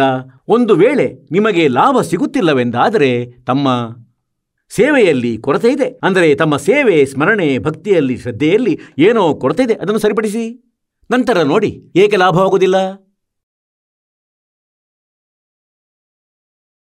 ಈಗ ಇವರು ಆ ಪರಮಾತ್ಮ ಅಂದರೆ घटे न तिल बधे विध न लिखे जो लेख और सच्चा सतगुरु मेठ के ऊपर मारे मेघ. ಈಗ ನಮ್ಮ ಬಳಿ, ಈ ದಾಸನ ಬಳಿ ಇಂತಹ ಸಾವಿರಾರು ಪತ್ರಗಳು ಬಂದಿವೆ. ಅವುಗಳಲ್ಲಿ ಅವರು ತಮ್ಮ ಇಂತಿಂಥ ದುಃಖ ನೋಭರಿತ ಅನುಭವಗಳನ್ನು ಬರೆದಿದ್ದಾರೆ. ಒಬ್ಬ ಹೇಳಿದನು ಏನೆಂದರೆ, ನನಗೊಬ್ಬ ಜ್ಯೋತಿಷಿ ಆದವನು ಹೇಳಿದ, ಹಸ್ತರೇಖಾ ತಜ್ಞ ಪಾಮಿಸ್ಟ್ ಒಬ್ಬ ಹೇಳಿದನು, ಅಂದರೆ ಯಾವಾಗ ನೀನು 27 ವರ್ಷದವನಾಗುವೆ ಆಗ ನಿನ್ನ ಮೃತ್ಯು ಆಗುವುದು. ನನಗೆ ಚಿಂತೆ ಉಂಟಾಯಿತು. ನಾನು ಮತ್ತೊಬ್ಬ ಪಾಮಿಸ್ಟನಿಗೆ ತೋರಿಸಿದೆ. ಅವನು ಕೂಡ ಇದನ್ನೇ ಹೇಳಿದ. ಚಿಂತೆ ಉಂಟಾಗಿ ಎದೆ ಬಡಿತ ಜಾಸ್ತಿ ಆಯಿತು. ಅಂದರೆ ಸತ್ತು ಹೋದೆ ಸೋದರ. ಆಗ ನನ್ನ ವಯಸ್ಸು 20-21 ವರ್ಷ. ನನ್ನಿಂದ ಇರಲಾಗಲಿಲ್ಲ. ನಾನು ಕೇಳಿದೆ, ಇನ್ಯಾರಾದರೂ ಜ್ಯೋತಿಷಿ ಇದ್ದಾರೆ ಎಲ್ಲಾದರೂ? ಅಲ್ಲಿ ಯಾರಲ್ಲೋ ಕೇಳಿದೆ. ಆ ಮೂರನೆಯವ ಖಂಡಿತವಾಗಿ ಸತ್ಯವನ್ನೇ ಹೇಳುತ್ತಾನೆ.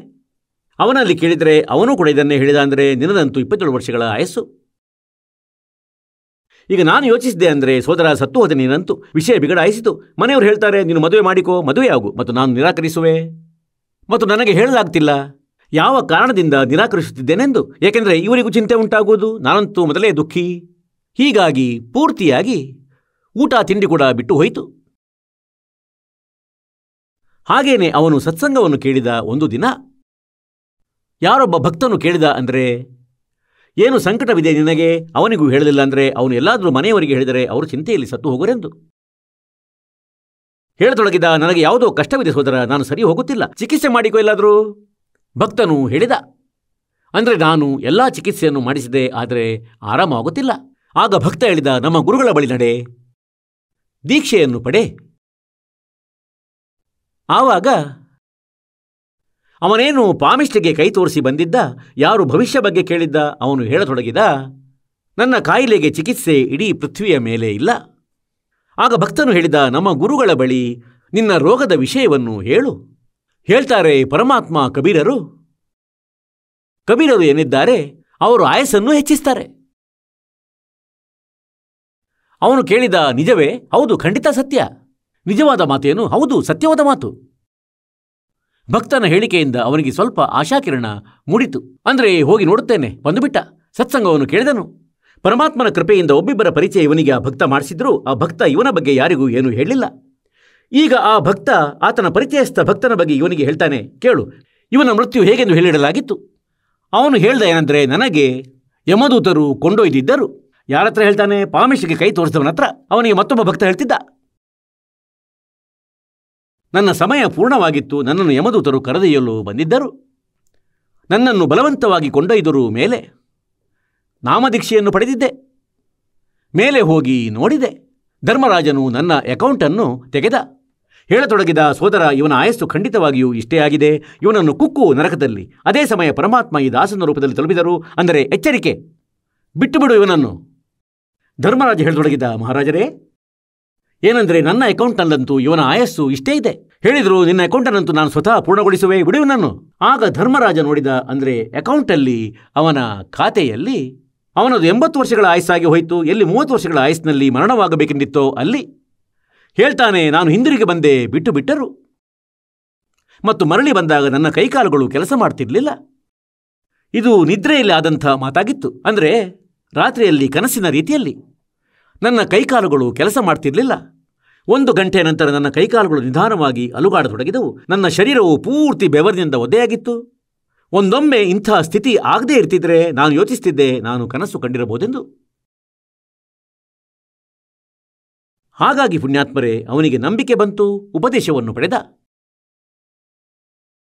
ಅದರ ನಂತರ ಅವನಿಗೆ ಯಾವ ಸಂಕಷ್ಟವೂ ಬರಲಿಲ್ಲ ಮತ್ತು 27 ವರ್ಷಗಳು ಕೂಡ ಪೂರ್ಣಗೊಳಿಸಿದ. ವಿವಾಹ ಮಾಡಿಕೊಂಡ. ವಿವಾಹವಾದ ನಂತರ ನಂಬಿಕೆ ಆಗಲಿಲ್ಲ ಅವನಿಗೆ ಈ ವಿಷಯ, ಅಂದರೆ 27 ವರ್ಷಗಳು ಪೂರ್ಣಗೊಂಡವು ಎಂದು. ನಂತರ ಅವನು ಮತ್ತೆ ಪಾಮಿಷ್ನ ಮನೆಗೆ ಹೋದ. ಏಕೆಂದರೆ ಇದು ದೊಡ್ಡ ಒಂದು ಅವಗುಣವಾಗಿದೆ, ನಮ್ಮೊಳಗೆ ಕೊರತೆ ಇದೆ. ಅವನು ಪಾಮಿಷ್ಟಿಗೆ ತೋರಿಸಲು ಹೋದ. ಉಪದೇಶ ಪಡೆದ ನಂತರವೂ ಪಾಮಿಷ್ನ ಬಳಿ ಬೇರೆ ಪಾಮಿಷ್ನಿಗೆ 3ನೇ 4ನೇವನು ಅವರು ಹೇಳಿದರು, ನಿನ್ನದಂತೂ ಆಯಸ್ಸು ಹೆಚ್ಚಳವಾಗಿದೆ, ನಿನ್ನ ಆಯಸ್ಸಂತೂ ಬಹಳ ದೀರ್ಘವಾಗಿದೆ. ಪುನಃ ಅವನು ಹೋದ. ಅವನದೇ ಬಳಿ ಎಲ್ಲಿ ಮೊದಲು ತೋರಿಸಿದ್ದ. ಪಾಮಿಷ್ಟಿಗೆ ಗೊತ್ತಿರಲಿಲ್ಲ, ಅಂದರೆ ಇವನು ಮೊದಲು ಕೂಡ ಕೈ ತೋರಿಸಿಕೊಂಡು ಹೋಗಿದ್ದನೆಂದು. ಅವನು ಹೇಳತೊಡಗಿದ, ನಿನ್ನ ವಯಸ್ಸಂತೂ ಬಹಳ ದೀರ್ಘವಾಗಿದೆ, ವೃದ್ಧನಾಗಿ ಮರಣ ಹೊಂದುವೆ ನೀನು. ಆಗ ಅವನು ಆ ಪಾಮಿಷ್ಟಿಗೆ ಹೇಳಿದ, ಅಂದರೆ ತಾವು ಅಂದು ನನ್ನದು 27 ವರ್ಷಗಳ ಆಯಸ್ಸೆಂದು ಹೇಳಿದ್ದಿರಿ. ಆಗ ಅವನು ಹೇಳಿದ, ಸೋದರ, 27 ವರ್ಷಗಳಿದ್ದಾಗ ಅದನ್ನು ನಾನು ಹೇಳಿದ್ದೆ ನಿನ್ನ ರೇಖೆಯಲ್ಲಿ ನೋಡಿ. ಆದರೆ ಇಂದು 27 ಅಲ್ಲವೇ ಅಲ್ಲ, ಇಂದಂತೂ ಬಹಳ ದೀರ್ಘ, 80-85 ವರ್ಷಗಳದ್ದಿದೆ. ಆಗ ಹೇಳಿದ, ಅಂದರೆ ಆ ಭಕ್ತ ಹೇಳ್ತಾನೆ ಆ ಜ್ಯೋತಿಷಿಯೊಡನೆ, ಏನಂದರೆ ಬಂದುಬಿಡು, ನೀನು ಕೂಡ ದೀಕ್ಷೆಯನ್ನು ಪಡೆ. ನೋಡಿ, ಜ್ಯೋತಿಷಿ ಏನಿರ್ತಾನೆ ಅವನು ಹೇಳಬಲ್ಲನು. ಅಂದರೆ ನಿನ್ನ ಭಾಗ್ಯದಲ್ಲಿ ಇಂತಿಷ್ಟೇ ಆಯಸ್ಸೆಂಬುದು ಇದೆ ಮತ್ತು ನಿನಗೆ ಇಷ್ಟು ಧನ ಪ್ರಾಪ್ತವಾಗಬಹುದು, ಸಂಪತ್ತು ಪ್ರಾಪ್ತವಾಗಬಹುದು ನಿನ್ನ ಜೀವನದಲ್ಲಿ. ಆದರೆ ಅವನು ಅದರಲ್ಲಿ ಹೆಚ್ಚು ಕಡಿಮೆ ಮಾಡಲಾರನು, ಅವನು ಹೆಚ್ಚಿಸಲಾರನು. ಮತ್ತು ಪರಮಾತ್ಮ ಹೇಳ್ತಾರೇನೆಂದರೆ, ನೀನು ಪಾಮಿಷ್ಟಿಗೆ ಬೇಕಾದರೆ ತೋರಿಸು ಅಥವಾ ತೋರಿಸಿದರು. ಮತ್ತು ಈಗ ಪರಮಾತ್ಮನಂತೂ ನಿನ್ನ ಆಯಸ್ಸನ್ನು ವೃದ್ಧಿಸುವನು ಮತ್ತು ಧನ ನಿನ್ನ ಭಾಗ್ಯದಲ್ಲಿ ಇರದಿದ್ದರೂ ತಮಗೆ ಧನವನ್ನು ನೀಡುವನು. ಆದರೆ ಇಷ್ಟನ್ನೇ ನೀಡುವನು, ನಿನಗೆ ಹಾನಿ ಮಾಡದಷ್ಟು. ಏಕೆಂದರೆ ಮಾಯೆ ಈ ಜೀವಾತ್ಮದ ಶತ್ರುವಾಗಿದೆ. ಇದು ಕಾಲನ ದೂತ ಆಗಿರುತ್ತದೆ. ಇಲ್ಲಿಯ ಸುಳ್ಳು ಸುಖವನ್ನು ತೋರಿಸಿ, ಅಂದರೆ ರಾವಣನ ಬಗ್ಗೆ ಹೇಳ್ತಾರೆ. ರಾವಣನ ರಾಜ್ಯದಲ್ಲಿ ವಜ್ರ, ಪಚ್ಚೆ ಮತ್ತು ಒಡವೆಗಳು ಹೀಗೆ ಮಾರಾಟವಾಗುತ್ತಿದ್ದವು. ಹೇಗೆಂದರೆ ನಮ್ಮ ಮಂಡಿಗಳಲ್ಲಿ ಗೋಧಿ ಮತ್ತು ಧಾನ್ಯ ಮಾರಾಟವಾದಂತೆ. ಇಷ್ಟು ರಿಚ್ ರಾಜನಾಗಿದ್ದ, ಕಿಂಗ್ ಆಗಿದ್ದ ಅವನು. ಮತ್ತು ಅಂತ್ಯದಲ್ಲಿ ಸ್ವಲ್ಪವೂ ಅವನೇನು ಒಯ್ಯಲಿಲ್ಲ. ಮೃತ್ಯು ಆಯಿತು, ಭಕ್ತಿಯನ್ನು ಸರಿಯಾಗಿ ಮಾಡಲಿಲ್ಲ. ತಮೋಗುಣ ಶಿವನ ಭಕ್ತಿಯನ್ನು ಮಾಡುತ್ತಲಿದ್ದ, ಜೀವನವನ್ನು ವ್ಯರ್ಥಗೊಳಿಸಿ ಹೋದ. ಹಾಗಾಗಿ ಹೇಳುವ ಅರ್ಥ ಇದಾಗಿದೆ, ಅಂದರೆ ಸತ್ಯ ಸಾಧನೆಯನ್ನು ಮಾಡಬೇಕು. ಉಪದೇಶವನ್ನು ಪಡೆದ ಬಳಿಕ ಯಾವುದೇ ಪಾಮಿಷ್ನ ಬಳಿ ಹೋಗಬಾರದು. ಅಲ್ಲಿ ಹೋಗುವುದರಿಂದ ತಮ್ಮ ಭಕ್ತಿ ಖಂಡವಾಗುವುದು. ಭಗವಂತನಲ್ಲಿ ಅವಿಶ್ವಾಸ ಉಂಟಾದಾಗ ಪರಮಾತ್ಮ ಕೋಪಗೊಳ್ಳುವನು. ಹೀಗೆ ಈ ನಿಯಮಗಳನ್ನು ಪಾಲಿಸುತ್ತಾ ತಾವು ಸಾಧನೆಯನ್ನು ಮಾಡಿರಿ ಮತ್ತು ನಂತರ ನೋಡಿರಂತೆ ಭಗವಂತನ ಭಕ್ತಿಯ ಚಮತ್ಕಾರ. ಮಾಸ ಗಟೆ ನ ತೆಲ್ಲ ಬಧೆ बिदना लिखे दो लेख, सच्चा सतगुरु मेट कर ऊपर मारे मेख।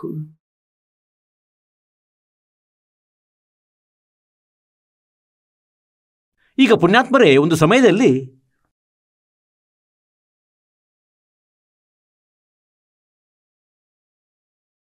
ಒಬ್ಬ ಸಿಕಂದರ್ ಲೋಧಿ ಎಂಬ ಹೆಸರಿನ ರಾಜನಿದ್ದ. ಸಿಕಂದರ್ ಲೋಧಿ ದಿಲ್ಲಿಯ ಬಾದ್ಶಾನಾಗಿದ್ದ ಮತ್ತು ಅವರಿಗೆ ಅಸಾಧ್ಯವಾದ ರೋಗ ಉಂಟಾಯಿತು.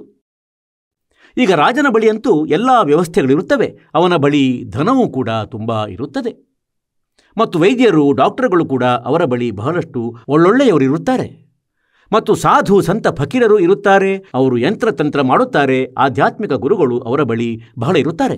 ಎಲ್ಲ ಸೌಕರ್ಯಗಳು ಲಭ್ಯವಿದ್ದವು. ಆದರೆ ಅವರ ಆ ಅಸಾಧ್ಯ ರೋಗವೇನಿತ್ತು? ಉರಿ ರೋಗವಾಗಿತ್ತು. ಉರಿ ರೋಗ ಹೀಗಿರುತ್ತದೆ, ಹೇಗೆಂದರೆ ಶರೀರದ ಮೇಲೆ, ಯಾವುದೇ ಅಂಗದ ಮೇಲೆ ಸುಡುವ ಚಹಾ ಬಿದ್ದರೆ ಅಥವಾ ಬೆಂಕಿ, ಅಗ್ನಿ ಬಿದ್ದರೆ, ದೀಪ ಬಿದ್ದರಂತೂ ಅದು ಸುಟ್ಟು ಹೋಗುತ್ತದೆ. ಅದರಿಂದ ಎಷ್ಟು ನೋವುಂಟಾಗುತ್ತದೆ, ಯಾರಿಗೆ ಸುಟ್ಟಿದೆ ಅವರು ಅರಿತಿರಬಹುದು. ಅಷ್ಟು ನೋವುಂಟಾಗುತ್ತದೆ. ಬಹಳ ಕೆಟ್ಟ ಪರಿಸ್ಥಿತಿಯಾಗುತ್ತದೆ. ಮತ್ತು ಉರಿ ರೋಗ ಹೀಗೆಯೇ ನೋವು ಸಂಕಟಯುಕ್ತವಾಗಿರುತ್ತದೆ. ಆದರೆ ಅದರ ಮೇಲೆ ಸುಟ್ಟಿರುವಂತೆ ಕಾಣದು, ಅಂದರೆ ಅವನಿಗೆ ಮೈಯಲ್ಲಿ ಸುಟ್ಟು ಹೋಗಿದೆ ಎಂದು. ಇಷ್ಟು ಭಯಂಕರ ನೋವಿನಿಂದ ಅವನು ಪೀಡಿತನಾಗಿದ್ದ ಆ ಸಿಕಂದರ್ ಲೋಧಿ ಎಲ್ಲ ಕಡೆ ಚಿಕಿತ್ಸೆ ಮಾಡಿಸಿದ, ಎಲ್ಲೆಡೆಯಲ್ಲೂ. ಈಗ ರಾಜನ ಬಳಿಯಂತೂ ಹೇಗೆಂದರೆ, ಒಬ್ಬ ವೈದ್ಯನ ಅಗತ್ಯವಿದ್ದರೆ 4 ಕರೆದು ನಿಲ್ಲಿಸುವನು ಮಂತ್ರಿ ಮತ್ತು ಕೇಳಿದಷ್ಟು ಹಣ ನೀಡುವೆ, ಅಂದರೆ ಯಾರು ನನ್ನನ್ನು ಸ್ವಸ್ಥಗೊಳಿಸುವರು, ಅವನಿಗೆ ಕೇಳಿದಷ್ಟು ಇನಾಮು, ಏನು ಹಣ ತೆಗೆದುಕೊಳ್ಳುವ ಅದಕ್ಕೆ ಎಕ್ಸ್ಟ್ರಾ ಕೊಡುವೆ. ಈಗ ವೈದ್ಯರುಗಳು ಹೇಳಿದ್ರು, ಮಹಾರಾಜರೇ, ನಾವು ಇಂದಿನ ತನಕ ಯಾರಿಗೆ ಟ್ರೀಟ್ಮೆಂಟ್ ಕೊಟ್ಟಿದ್ದೇವೆಯೋ ಅವರ ರೋಗವೆಲ್ಲ ಮಾಯವಾಗಿವೆ. ಆದರೆ ತಮ್ಮ ಮೇಲೆ ನಮ್ಮ ಯಾವುದೇ ಔಷಧಿ ಕೆಲಸ ಮಾಡುತ್ತಿಲ್ಲ. ಕಾರಣವೇನೋ ತಿಳಿಯುತ್ತಿಲ್ಲ. ಅದರ ನಂತರ ಋಷಿ, ಸಾಧು ಸಂತರು ಕರೆಯಿಸಲ್ಪಡುತ್ತಾರೆ. ಅವರು ಹೇಳ್ತಾರೇನೆಂದರೆ, ತಮ್ಮ ಪ್ರಾರಬ್ಧದೊಳಗೆ ಮೊದಲಂತೂ ಅವರು ಮಂತ್ರತಂತ್ರ ಮಾಡ್ತಾರೆ, ಇದನ್ನು ಏರಿಸಿ, ಹೀಗೆ ಮಾಡಿಸಿ, ಹಾಗೆ ಮಾಡಿಸಿ ಎಂದು. ಆಗ ಅದರಿಂದ ಏನೂ ಲಾಭವಾಗದಿದ್ದರೆ ಮತ್ತೆ ಹೇಳ್ತಾರೆ, ನಿನ್ನ ಭಾಗ್ಯದಲ್ಲಿ ಬರೆದಿದೆ, ನಿನ್ನ ಪ್ರಾರಬ್ಧದಲ್ಲಿ ಬರೆದಿದೆ, ಇದನ್ನು ಅನುಭವಿಸಲೇಬೇಕು. ಈಗ ಪುಣ್ಯಾತ್ಮರೇ, ಭಾಗ್ಯದಲ್ಲಿ ಬರೆದಿರುವಂಥದ್ದನ್ನು ಯಾರೂ ಅಳಿಸಲಾಗದು, ಆದರೆ ಭಗವಂತನು ಅಳಿಸಬಲ್ಲನು. ಹಾಗಾದರೆ ಆ ಭಗವಂತನು ಯಾರು? ಆ ಪರಮಾತ್ಮ ಯಾರು? ಅವನು ಕಬೀರ್ ಸತ್ಯಪುರುಷನು, ಪೂರ್ಣ ಬ್ರಹ್ಮನು. ಯಾರೋ ಹೇಳಿದ್ರು, ಅಂದರೆ ಬನಾರಸ್ನಲ್ಲಿ, ಕಾಶಿಯಲ್ಲಿ ಒಬ್ಬ ಕಬೀರ ಹೆಸರಿನ ಮಹಾಪುರುಷರು ಇರುತ್ತಾರೆ ಮತ್ತು ಒಂದೊಮ್ಮೆ ಅವರ ಕೃಪೆ ತಮ್ಮ ಮೇಲೆ ಆದರೆ ತಮ್ಮ ಈ ಪೀಡೆ ಇರಲಾರದು, ಈ ರೋಗ ಉಳಿಯಲಾರದು. ಈಗ ಹೇಳುವ ಅರ್ಥವೇನೆಂದರೆ, ಶಾರ್ಟ್ ಆಗಿ ಹೇಳುತ್ತೇವೆ. ಆ ಕಡೆ ಕಬೀರ ಪರಮೇಶ್ವರರು ಬನಾರಸ್ನಲ್ಲಿ ಇರುತ್ತಿದ್ದರು, ಕಾಶಿ ಪಟ್ಟಣದಲ್ಲಿ. ಮತ್ತಲ್ಲಿ ಕಾಶಿಯ ನರೇಶ, ಅಂದರೆ ರಾಜ ಬೀರ್ದೇವ್ ಸಿಂಗ್ ಬಘೇಲ್ ಅವರ ಶಿಷ್ಯನಾಗಿದ್ದ. ಕಬೀರ ಪರಮಾತ್ಮನ ಶಕ್ತಿಯನ್ನು ನೋಡಿ ಅವನು ಅವರ ಶಿಷ್ಯನಾಗಿ ಮಾರ್ಪಟ್ಟಿದ್ದ. ಸಿಕಂದರ್ ಲೋಧಿ ಭಾರತ ವರ್ಷದ ಕಿಂಗ್ ಆಗಿದ್ದ, ಸಾಮ್ರಾಟನಾಗಿದ್ದ, ಇಡೀ ಭಾರತ ವರ್ಷದ ರಾಜನಾಗಿದ್ದ. ಮತ್ತು ಇಂತಹ ನರೇಶರು ಪುಟ್ಟ ಪುಟ್ಟ ಏನು ರಾಜರು ಇರ್ತಿದ್ರು, ಅವರು ಅವನ ಅಂತರ್ಗತದೊಳಗೆ ಬರ್ತಿದ್ರು, ಅವರ ಅಧೀನವಾಗಿರ್ತಿದ್ರು. ಹೇಗೆಂದರೆ ಪ್ರಧಾನಮಂತ್ರಿಯ ಅಧೀನ ಎಲ್ಲ ಮುಖ್ಯಮಂತ್ರಿಗಳು ಇರ್ತಾರೆ ಪ್ರಾಂತ್ಯದ್ದು, ಹಾಗೆ. ಹಾಗಾಗಿ ಹೀಗೆಯೇ ಆ ಕಾಶಿಯ ನರೇಶನು ಏನು ರಾಜನಿದ್ದ, ಸಿಕಂದರ್ ಲೋಧಿಯ ಅಧೀನದಲ್ಲಿದ್ದನು, ಅವನ ಅಂತರ್ಗತದಲ್ಲಿ ಬರುತ್ತಿದ್ದ. ಅವನು ಚಿಕ್ಕ ರಾಜನಾಗಿದ್ದು ಸಿಕಂದರ್ ಲೋಧಿ ದೊಡ್ಡ ರಾಜನಾಗಿದ್ದ, ಸಾಮ್ರಾಟನಾಗಿದ್ದ. ಹಾಗಾಗಿ ಅಲ್ಲಿ ತಲುಪಿದ ಸಿಕಂದರ್ ಲೋಧಿ ಬೀರದೇವ್ ಸಿಂಗ್ ಬಘೇಲ್ನ ಬಳಿಗೆ. ಆನೆಯ ಜೊತೆಯಲ್ಲಿ ಅಂಗರಕ್ಷಕರು ಕೂಡ 100. ಜೊತೆಯಲ್ಲಿ ಒಬ್ಬ ಶೇಖ್ ತಕಿ ನಾಮವುಳ್ಳ ಅವರೊಬ್ಬ ಧಾರ್ಮಿಕ ಗುರು, ಅವನು ಕೂಡ ಜೊತೆಯಲ್ಲೇ ಇರ್ತಿದ್ದ. ಆ ಶೇಖ್ ತಕಿ ಧಾರ್ಮಿಕ ಗುರು ಕೂಡ ಎಲ್ಲ ತಂತ್ರಮಂತ್ರ ಮಾಡಿದ್ದ, ಆದರೆ ಯಾವ ಲಾಭವೂ ಆಗಿರಲಿಲ್ಲ. ಅವರೆಲ್ಲರೂ ಇದನ್ನು ಹೇಳಿ ತಮ್ಮ ಕೈ ಚೆಲ್ಲಿಬಿಟ್ಟರು. ಅಂದರೆ ಇದು ತಮ್ಮ ಪ್ರಾರಬ್ಧದ ದುಃಖವಾಗಿದೆ, ಇದನ್ನಂತೂ ಅನುಭವಿಸಲೇಬೇಕಾಗುತ್ತದೆ. ಈಗ ಬೀರದೇವ್ ಸಿಂಗ್ ಬಘೇಲನು ಹೇಗೆಂದರೆ, ಮುಖ್ಯಮಂತ್ರಿಯ ಕಡೆ ಪ್ರಧಾನಮಂತ್ರಿ ಬರುವವರಿದ್ದರೆ ಅವನಿಗಾಗಿ ಬಹಳ ವ್ಯವಸ್ಥೆ ಮಾಡುತ್ತಾರೆ, ಅವರ ಉಪಚಾರಕ್ಕಾಗಿ. ಹೀಗೆ ಇಡೀ ಮೇಜಿನ ಮೇಲೆ ಗೋಡಂಬಿ, ಒಣದ್ರಾಕ್ಷಿ, ಸೇಬು, ಕಿತ್ತಳೆ, ಸ್ವಾದಿಷ್ಟ ಕಚೋರಿ, ಪಕೋಡ ಮಾಡಿಸಿಟ್ಟಿದ್ದನು ಮತ್ತು ಹೇಳಿದ, ಸ್ವೀಕರಿಸಿ ಮಹಾರಾಜರೇ. ಸಿಕಂದರ್ ಲೋಧಿ ಹೇಳಿದ ಏನೆಂದರೆ, ನಾನು ತಮ್ಮ ಉಪಚಾರದಿಂದ ಬಹಳ ಪ್ರಸನ್ನನಾಗಿರುವೆನು, ಆದರೆ ಬೀರ್ ಸಿಂಗ್ ನನ್ನಿಂದ ಏನನ್ನೂ ತಿನ್ನಲಾಗದು. ಪುಣ್ಯಾತ್ಮರೇ, ಯಾವಾಗ ಈ ಜೀವಾತ್ಮನ ಪಾಪಗಳು ಜಾಸ್ತಿಯಾಗುತ್ತವೆ, ಆ ಸಮಯದಲ್ಲಿ ಇವನ ಮೇಲೆ ದುಃಖಗಳ ಮಳೆಯೇ ಸುರಿಯುತ್ತದೆ. ಆಗ ಇದಕ್ಕೆ ಯಾವ ಪರಿಹಾರವೂ ಇರುವುದಿಲ್ಲ. ಪರಿಹಾರ ಕೇವಲ ಪರಮಾತ್ಮ ಮಾಡಬಲ್ಲನು, ಅಥವಾ ಸಾಧು ಸಂತರು ಯಾರು ಪರಮಾತ್ಮನ ಕೃಪಾಪಾತ್ರರಾಗಿರುತ್ತಾರೆ ಅವರ ಬಳಿಯೇ ಆಗಲು ಸಾಧ್ಯವಿದೆ. ಪರಮೇಶ್ವರ ಕಬೀರ್ ದೇವರು ಆ ಪರಮೇಶ್ವರರಾಗಿದ್ದಾರೆ. ಅವರು ನಮ್ಮ ಪ್ರಾರಬ್ಧದ ಕರ್ಮಗಳ ದಂಡನೆಯನ್ನು ಕ್ಷಮಿಸಬಹುದು, ಅದಕ್ಕೆ ಶಕ್ತರಾಗಿದ್ದು ಪಾಪಗಳನ್ನು ಕ್ಷಮಿಸಬಲ್ಲರು. ಎಲ್ಲ ಕಥೆಯನ್ನು ಹೀಗೆ ಹೇಳಿದ ಬೀರ್ ಸಿಂಗ್, ನಾನು ಬಹಳ ದುಃಖಿಯಾಗಿದ್ದೇನೆ. ಎಲ್ಲೆಡೆಗಳಲ್ಲೂ ನಾನು ಟ್ರೀಟ್ಮೆಂಟ್ ಮಾಡಿಸಿಕೊಂಡಿದ್ದೇನೆ, ಆಧ್ಯಾತ್ಮಿಕ ಕ್ರಿಯೆಗಳನ್ನು ಎಲ್ಲವನ್ನೂ ಮಾಡಿಸಿರುವೆ. ನನಗೆ ಎಲ್ಲೂ ಶಾಂತಿ ಸಿಕ್ಕಿಲ್ಲ. ನಾನು ಏನನ್ನು ತಿನ್ನಲ ಶಕ್ತನು ಮತ್ತು ನಾನು ಸಂತುಷ್ಟನಾಗಿದ್ದೇನೆ ನಿನ್ನಿಂದ. ಆದರೆ ನಾನು ಕೇಳಿದ್ದೇನೆಂದರೆ, ಇಲ್ಲಿ ಯಾರೋ ಒಬ್ಬ ಕಬೀರ ಹೆಸರುಳ್ಳ ಸಂತನಿದ್ದಾನೆ, ತಾವು ಬಲ್ಲಿರೇನು? ಈಗ ಬೀರ್ದೇವ್ ಸಿಂಗ್ ಬಘೇಲ್ ಇದಕ್ಕಾಗಿ ಹೇಳಲು ಬಯಸ್ತಿರಲಿಲ್ಲ, ಏಕೆಂದರೆ ಕಬೀರರು ಒಬ್ಬ ಬಹಳ ಸಿಂಪಲ್ ಆಗಿರುವ ಒಂದು ಕ್ರಿಯೆಯಲ್ಲಿ ಇರುವವರಾಗಿದ್ದರು, ನೇಕಾರರಾಗಿದ್ದರು, ಗುಡಿಸಲಲ್ಲಿ ವಾಸಿಸುತ್ತಿದ್ದರು. ಹೀಗಾಗಿ ಹೇಳಲು ಬಯಸ್ತಿರಲಿಲ್ಲ. ಎಲ್ಲಾದರೂ ಈ ಮಹಾರಾಜ ನನ್ನೊಡನೆ ಕೋಪಗೊಳ್ಳದಿರಲಿ, ಒಂದೊಮ್ಮೆ ನಾನು ಇದನ್ನು ಹೇಳಿಬಿಟ್ಟರೆ, ಅಂದರೆ ಅಲ್ಲಿ ಒಬ್ಬ ಕಬೀರರಿದ್ದಾರೆ, ಅವರು ಪರಮ ಸಂತರು. ಆಗ ಬೀರ್ದೇವ್ ಸಿಂಗನು ಯಾವಾಗ ಅವರದೇ ಮುಖದಿಂದ ಕೇಳಿದನು ಸಿಕಂದರ್ ಲೋಧಿ ಸಾಮ್ರಾಟನದ್ದು, ಅಂದರೆ ಕಬೀರ್ ಹೆಸರಿನ ಯಾರೋ ಸಂತನ ಕುರಿತು ಕೇಳಿದ್ದಾರೆ ಇಲ್ಲಿ, ನೀವೇನಾದರೂ ಬಲ್ಲಿರಾ? ಆಗ ಬೀರ್ದೇವ್ ಸಿಂಗ್ ಬಘೇಲನು ಹೇಳಿದ, ಏನೆಂದರೆ ಮಹಾರಾಜರೇ, ಚೆನ್ನಾಗಿ ಬಲ್ಲೆನು. ನಾನು ಕೂಡ ಅವರಿಂದಲೇ ಉಪದೇಶವನ್ನು ಪಡೆದಿರುವನು. ಅವರಂತೂ ಸ್ವತಃ ಪರಮಾತ್ಮನೇ ಬಂದಿರುವರು. ಮತ್ತು ಮಹಾರಾಜ, ಈಗ ತಾವು ಸರಿಯಾದ ಜಾಗಕ್ಕೆ ಬಂದಿರುವಿರಿ. ತಮ್ಮ ರೋಗ ಖಂಡಿತ ಮಾಯವಾಗುವುದು. ಈಗ ಸಿಕಂದರ್ ಲೋಧಿಯು ಹೇಳಿದ, ಬೀರ್ ಸಿಂಗ್, ಕರೆಯಿಸು, ಒಂದು ಬಾರಿ ಆ ಸಂತನನ್ನು ಕರೆಯಿಸು. ಕರೆದು ಬಿಡು, ಯಾರ್ದಾದ್ರೂ ಮೂಲಕ ನೌಕರನನ್ನು ಕಳುಹಿಸು, ಅವರನ್ನು ಇಲ್ಲಿ ಕರೆಯಿಸು, ನಾನು ಬಹಳ ದುಃಖಿಯಾಗಿರುವೆನು. ಈಗ ಬೀರ್ ಸಿಂಗನು ಒಬ್ಬ ನರೇಶ, ಅಂದರೆ ಒಬ್ಬ ಪುಟ್ಟ ರಾಜನು ಮತ್ತು ಅವನು ಸಾಮ್ರಾಟನು. ರಾಜನನ್ನು ನಿರಾಕರಿಸಲಾಗದು ಚಿಕ್ಕ ರಾಜನಿಂದ. ಕೈ ಜೋಡಿಸಿ ಹೇಳತೊಡಗಿದ ಮಹಾರಾಜರೇ, ತಮ್ಮ ಆದೇಶವೇನಿದೆ ಅದು ಶಿರೋಧಾರ್ಯವಾಗಿರುವುದು. ಆದರೆ ಹೇಳ್ತಾರೆ ಸಂತರನ್ನು ಹೇಳಿ ಕರೆಯಿಸಬಾರದು ಎಂದು. ಸ್ವತಃ ಹೋದರೆ ಬಹಳ ಉತ್ತಮವು.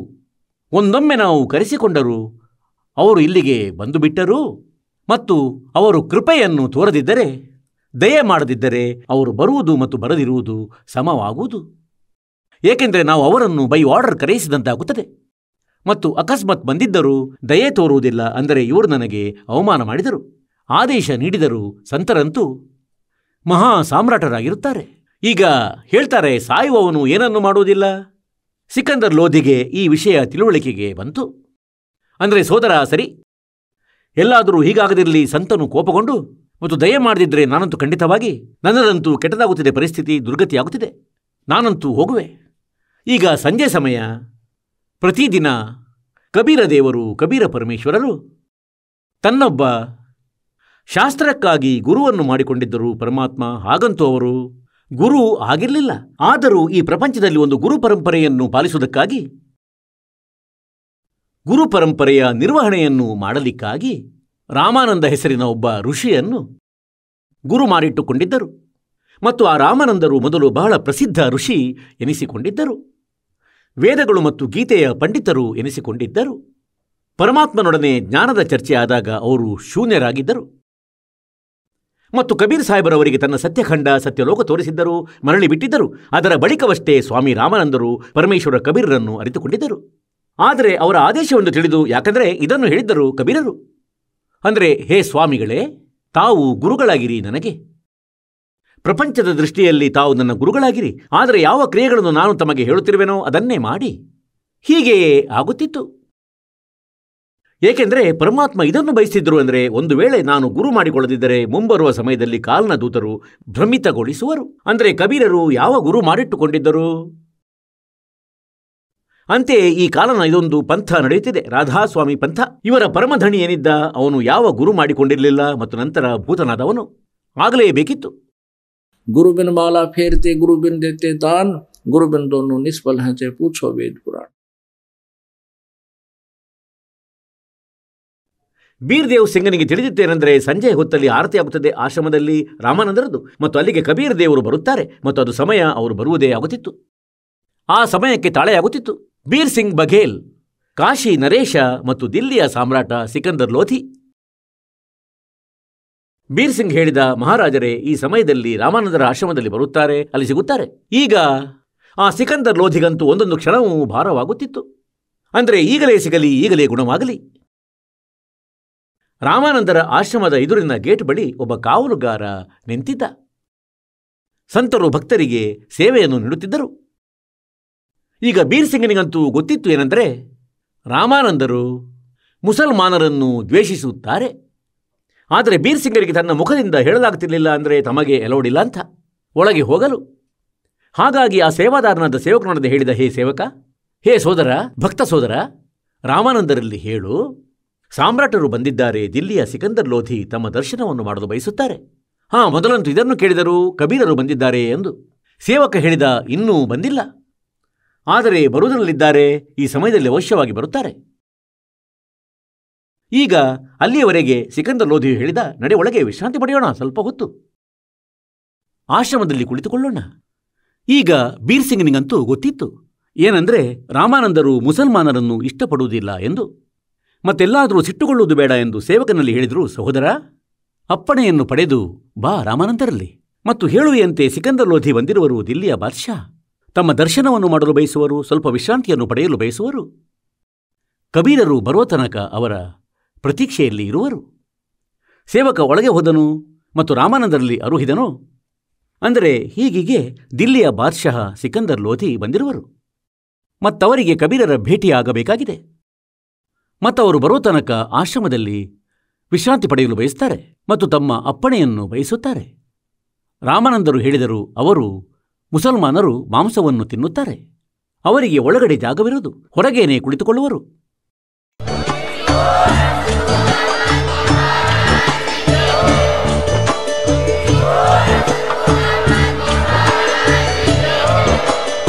ನೀವು ಕೇಳಿದ್ದೀರಿ ಜಗದ್ಗುರು ತತ್ವದರ್ಶಿ ಸಂತ ರಾಮ್ಪಾಲ್ ಮಹಾರಾಜರ ಮಂಗಳ ಪ್ರವಚನ.